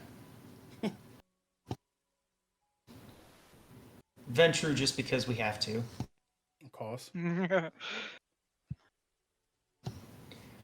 And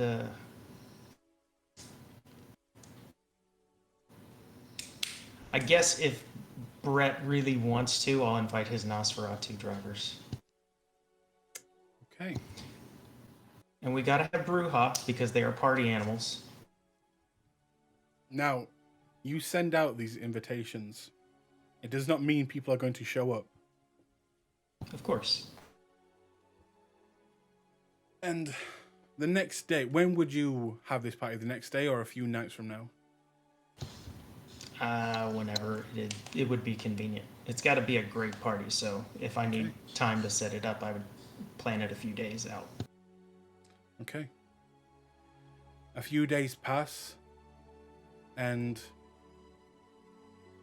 once you get all of this organized, once you get all of this done, you kind of wait inside, hoping people show up. And of course, the people that show up first are your coterie, with their new ghouls and sires and childer in tow. And you wait and wait to see if other people show up. You also invited many celebrities and very attractive people just for being attractive. And of course, it doesn't take long for your worries to subside as a few pretty girls and pretty guys walk in, and then you start hearing a commotion outside, and then you see flashing lights and people shouting, this way, turn to the side, give us a pose.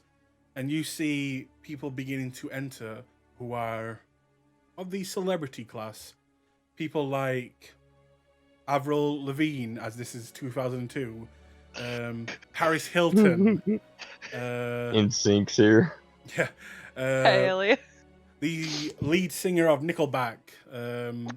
People like that. And David Bowie shows up. Then you begin to see people who are much paler beginning to pile in. Lots of them being of your own clan, but others being of Ventru. You do not see, however, any Nosferatu or Malkavian, and Well, it's good in a way because we should not see the Nosferatu. true, and barely any Bruja show up. Aw, what a shame. But the party does begin.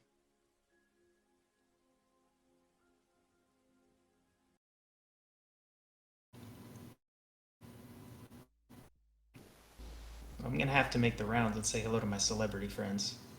And by celebrity friends, I mean the mortals. The one Bruja that does show up, that you are very surprised about, Primogen. is the Primogen.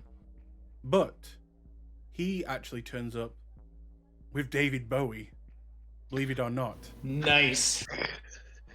And it seems they know each other, and they are in heavy conversation, discussing, almost debating about something. And it looks very strange, but weirdly, they look close and almost like they know each other from a long time ago. That is where I'm going. Is David Bowie a kindred? He looks like he's breathing. He looks like he's human. But the rest of you can place your tokens. You see Avril Lavigne. You see Paris Hilton being surrounded. You see some kindred who have arrived with celebrities. You see the lead singer of Linkin Park is here after just winning a not Golden Globe, the musical thing. Grammy. You see, that's it, Grammy. You see, what's his name? I'm bringing sexy back. What's his name? God, I'm blanking. Justin Timberlake. Yeah, Justin Timberlake. He's still a part of his group, but he's here alone. Came here with what looks to be a kindred woman, and he looks like he's kind of like very attached to her, weirdly enough. Brittany gonna be jealous. So you can add your tokens, and what would you like to do? There is also a back room, in fact, where I will show you what looks to be a kindred-only section, where you see others, including some other Primogens, including Al Capone, and also Annabelle, of course, surrounded by her posse, as well as Brett.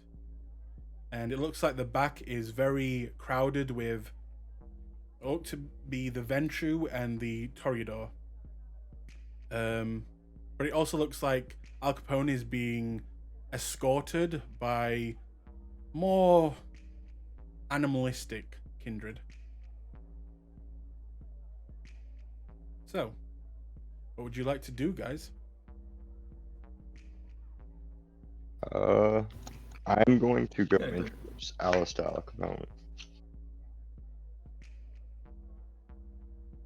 In fact, let's stick with Todd for just a moment, as you want to approach. I gotta say hello to Bowie and the Bruja Primogen. Whoa! Gotta see how they know each other. That's the Bowie.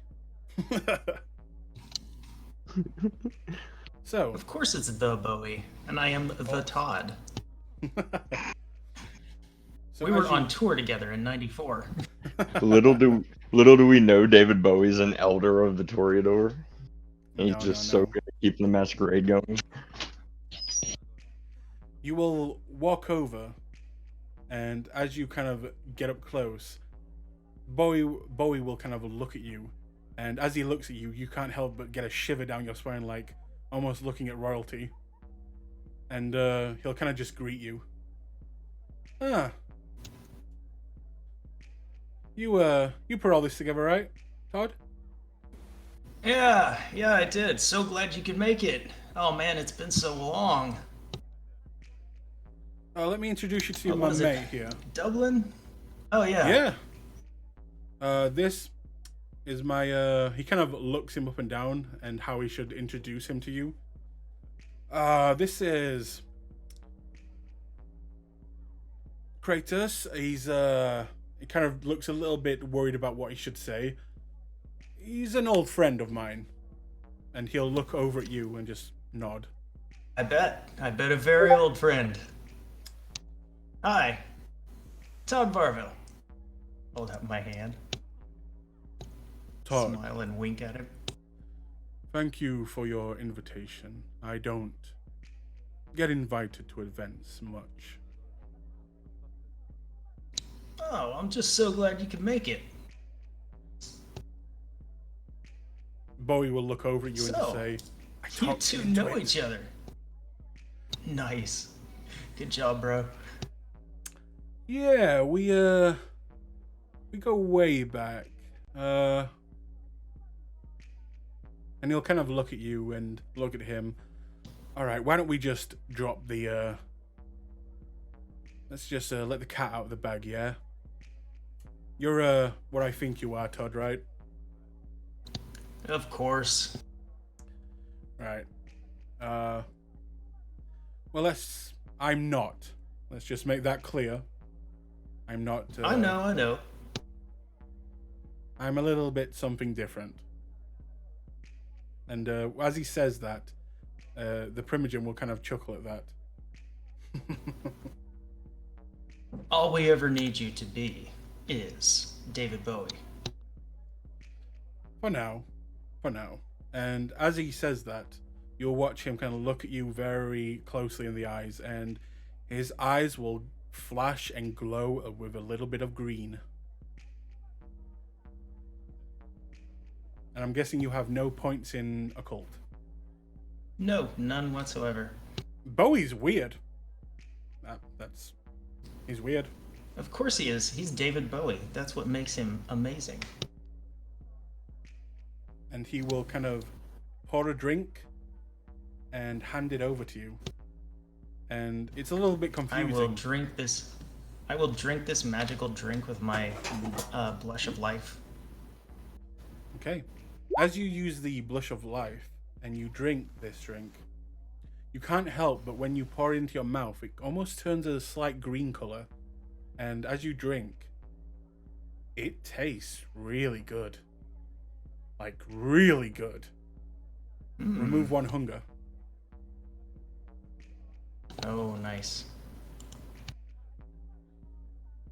And Bowie, that is a fine beverage, my friend.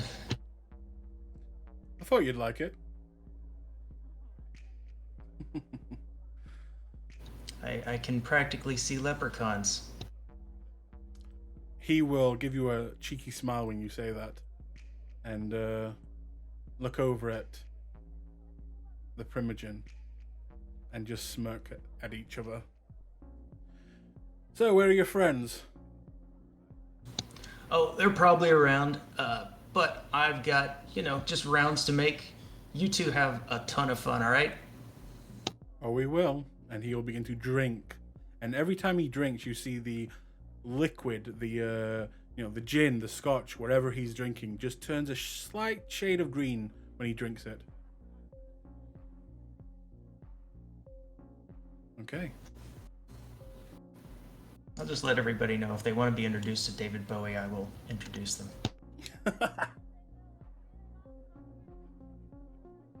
Yeah, he and I went on tour back in '94.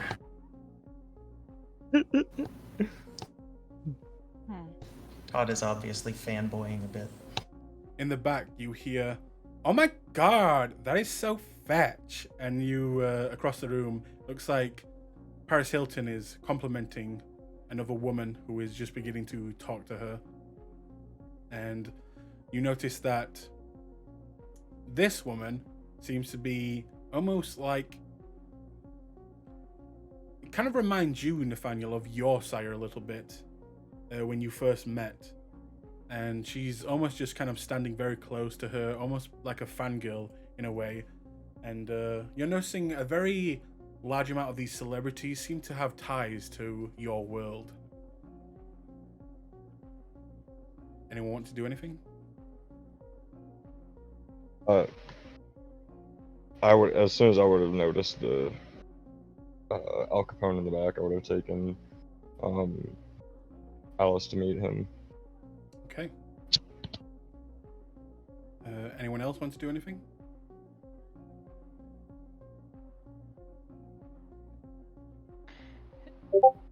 Jess is actually just going to be kind of like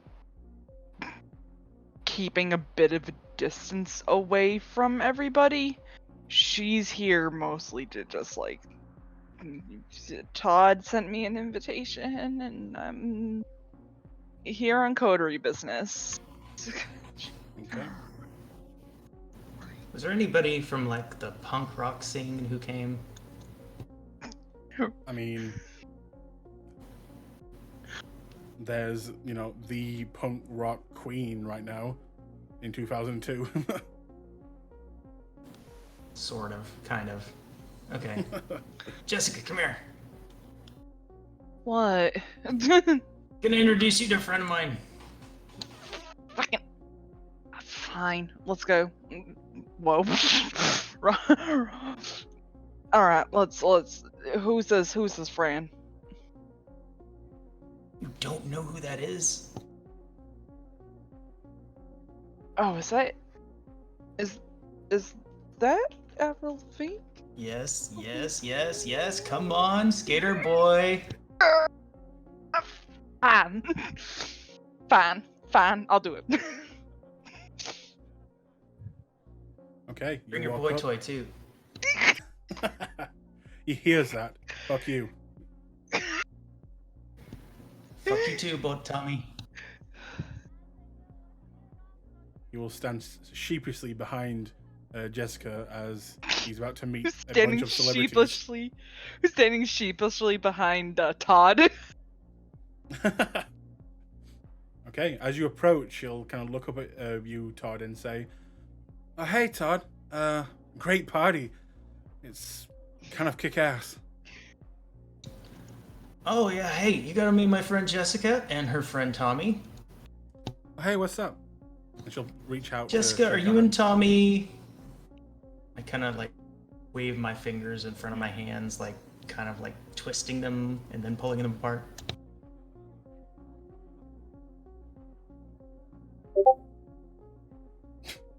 Yes.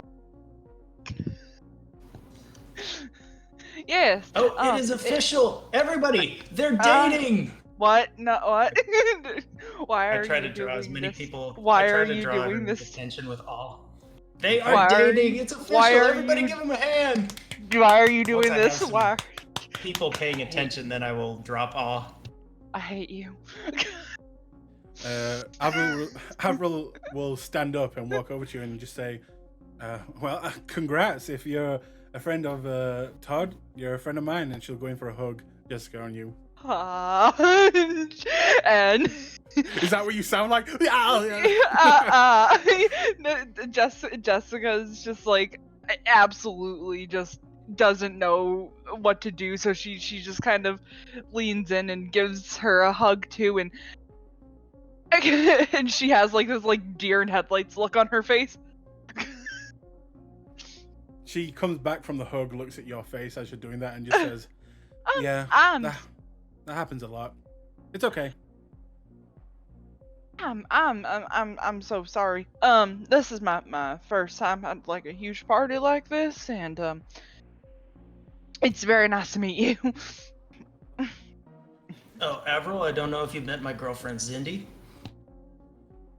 Oh yeah, I remember. We when we did that recording session, you did that sick remix, right? And she'll kind of go put a hand on her head. Yeah, I did that. Yeah. And she'll kind of go, hey, and step forward and shake her hand, and then go in for a side hug. So, you want to come have some drinks with us?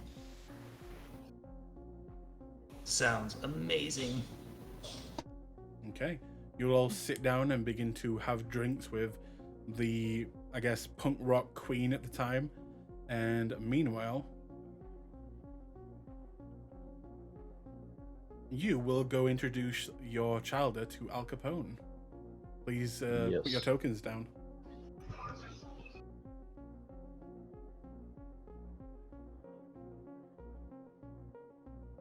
Oh god, Brett's here too. Oh yes. I gotta talk to Brett soon too. Oh god. Brett, Tommy, and Hector all at once. Dun dun dun. Oh God, no. The In harem the same, is now in the complete. same, the harem grows. You know how there's herd? Mm-hmm. Yeah. Can I Harem make my points. own? Yeah, can I turn herd into harem really quick?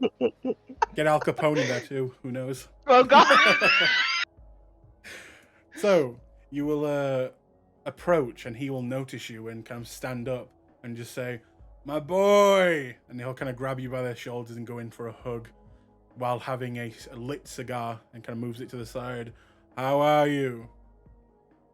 Master Capone, I'm well. And yourself?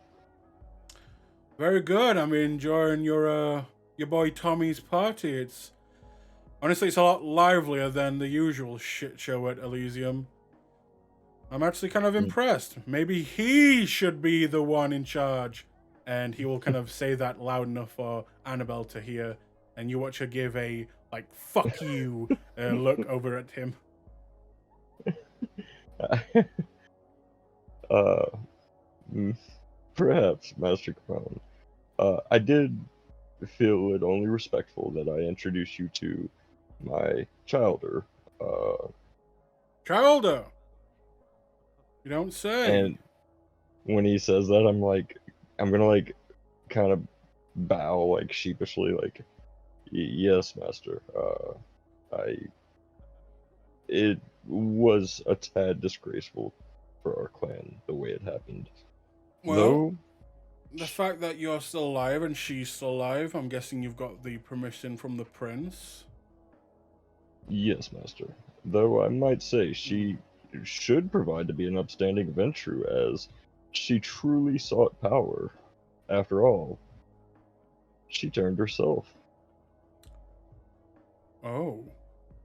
And he will move over to her and take her arms in his. Is that true? And she'll kind of just nod. Like, eyes wide open. Fucking Al Capone is in front of her. And he's kind of like, yes, I get that look a lot as well. So you took your power then? And she'll kind of just nod again. I like her. And he'll kind of like heavily slap her on the back. But kind of like in an affectionate way, and she'll kind of just, ugh. Well, I don't have any problems with it. And if the other people in the clan do, well, you can just point them towards me, my boy.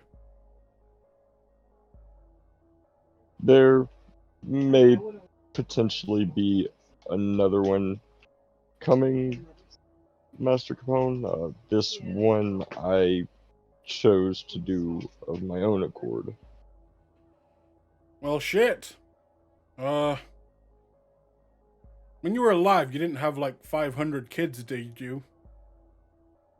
Just one, Master Capone. Well, let's not make a habit of this, yeah, my boy? It was a situational circumstance, Master Capone. I assure you that. And why is she not here then? She was. I had to choose between Alice and the other one, as the other one was done of my own will without permission in the land of Lord Mithras. So she stayed behind. They gave you the choice then. Yes, Master Capone. And Fucking as Alice. English.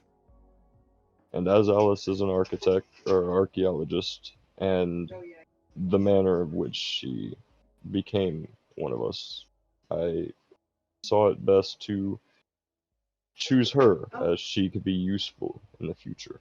And what was the other one? A cop, ironically enough. Oh, I would have chosen the cop. I always loved a fighter.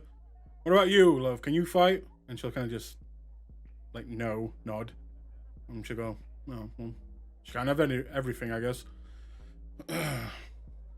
Master Capone, What do you know of a Lord York? Lord York.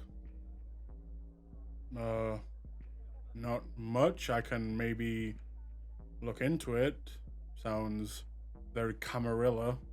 Is this someone you met over there? It was an elder that Alice and her group had discovered, who also had with them a book filled with knowledge of kindred. I'll tell you what. You owe me a little bit of a favor, and I'll look into this for you. How about that? Anything you would ask, Master Capone. Good. Now here, have a cigar. I'll kind of take one out. We're celebrating. I'll take one and use Blush of Life to smoke it. Mm-hmm. That's a rouse check, right? Yep.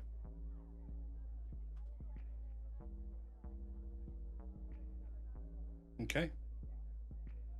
And he will go on to welcome you, but also begin to tell, war stories, what it was like in the old country, tell you, getting a little bit more informal with you, and telling you about some of the older days.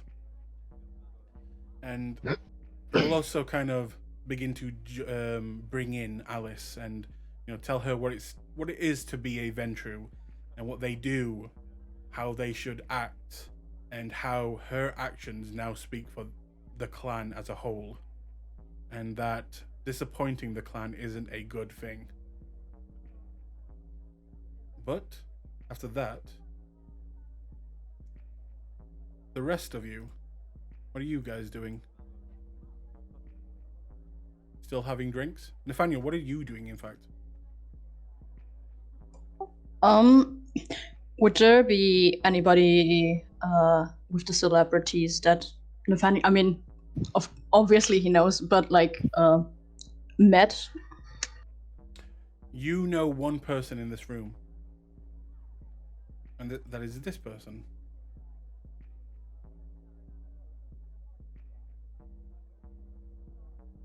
You know that she has done some Broadway acting, but has found her fame recently in more, A-list movies. And you have worked beside her. You could go say hi.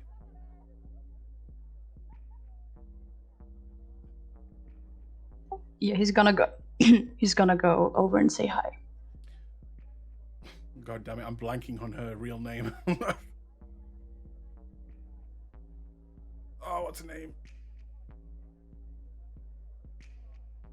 Help me. I know no Broadway things. Not a Broadway actor. She's like a real actor. Hang on 1 second.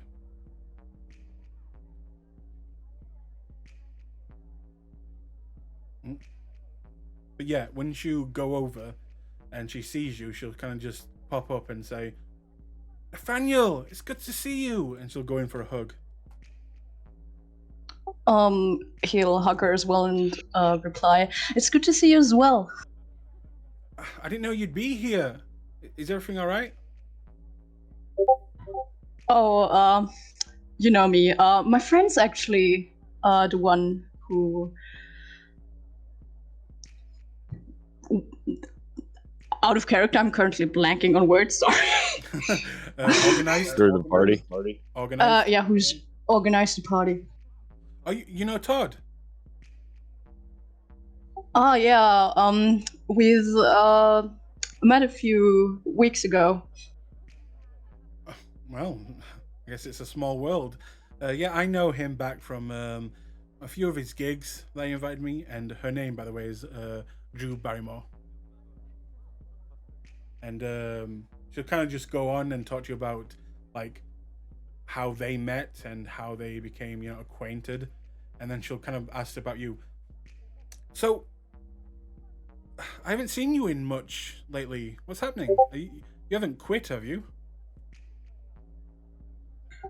Oh, no, there's just been a lot going on recently. Personal stuff. You are still acting, right?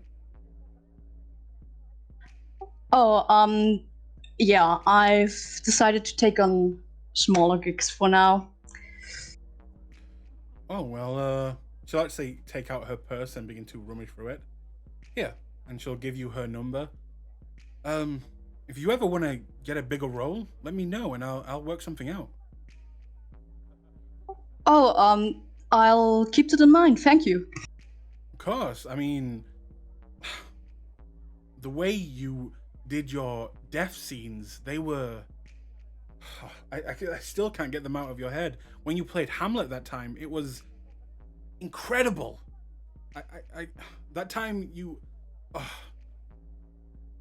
You deserve more. You deserve to be in movies. Just let me know when you're ready, and I will get in touch with my agent, and I'll make something happen. Okay? Promise me you'll think about it. I'll think about it. Sure. You better. That's gotta be a promise, right?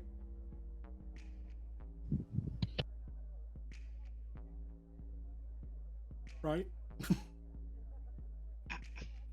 Sorry, mic problems again. Yeah, of course. Good. In that case, have a drink with me. And she'll pour a bottle of champagne into a glass and hand it over to you. Would you like to drink? Yeah, he's gonna use Blush of Life. Okay. You use the blush of life and you drink it down, and God, does this taste like dirt. This tastes like ass. But you have to kind of put a smile on as you drink it. So, how about you stay here with me and we'll catch up on old times? Sure, I love that. Okay. As you sit down, she'll introduce you to a few other celebrities and begin to fawn over you about your work and the different things that you used to use to prep for your work and get into the role. And in the meeting, you kind of get a taste of, what your life could have been if that incident didn't happen, if that car crash never happened. And it's a little bit sad in a way. But the night carries on, and the rest of you kind of take your time getting to mingle with people you would never get to mingle with in the meantime. And it isn't long until, Todd, you see this woman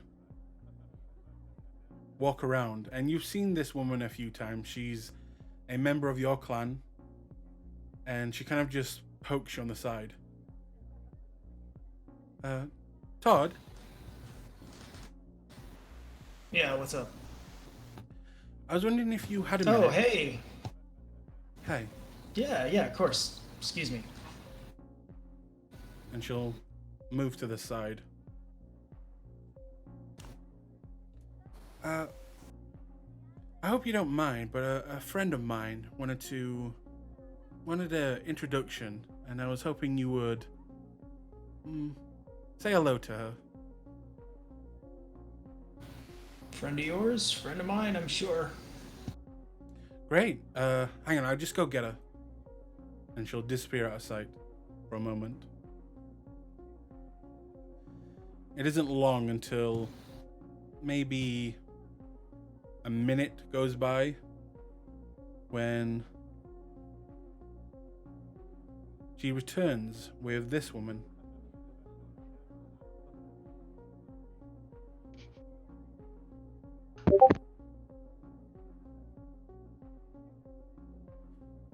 I'd like you to meet Portia. She's an old friend of mine. And apparently she wanted to meet you. And she'll kind of just hold onto your shoulder there. Apparently she's a big fan, right, Portia? And she'll kind of look at her. Yeah, a fan. And she'll look deeply in your eyes, Todd. Nice to meet you, Portia. Nice to meet you. And as she begins to talk to you, Todd, you can't help but feel something strange inside of you. Like almost like a pull. Like you're being drawn to this woman. But it's not a discipline. This is not a power. This is not anything you felt before. She's just like awesome. Yeah. But this is no awe. And weirdly enough, deep inside you feel like a small connection growing. And you don't, kind of scares you a little bit, but you don't know why. And she kind of just leans in towards you. So, you're the man of the hour then? Well, I mean, Bowie's a bigger star. She'll look over at Bowie. Bowie's weird. And she'll kind of smile. Weirdly amazing. I mean, but you're pretty amazing too. Have we ever met? I feel like we have met before. You know, I don't think we have, but... And she'll put her hand on your shoulder. I do feel a connection. Do you feel it too? I do. Like I know you, but I don't. It's strange. Good. I was wondering, Todd, if you'd like to come join me for a while. It'd be a trip, and someone like you I could use with your skill set. Does this interest you? Sure. Good. I hope you don't mind me dragging you away from your friends and your business for a while. I know we've just met, but it's almost like I know you already.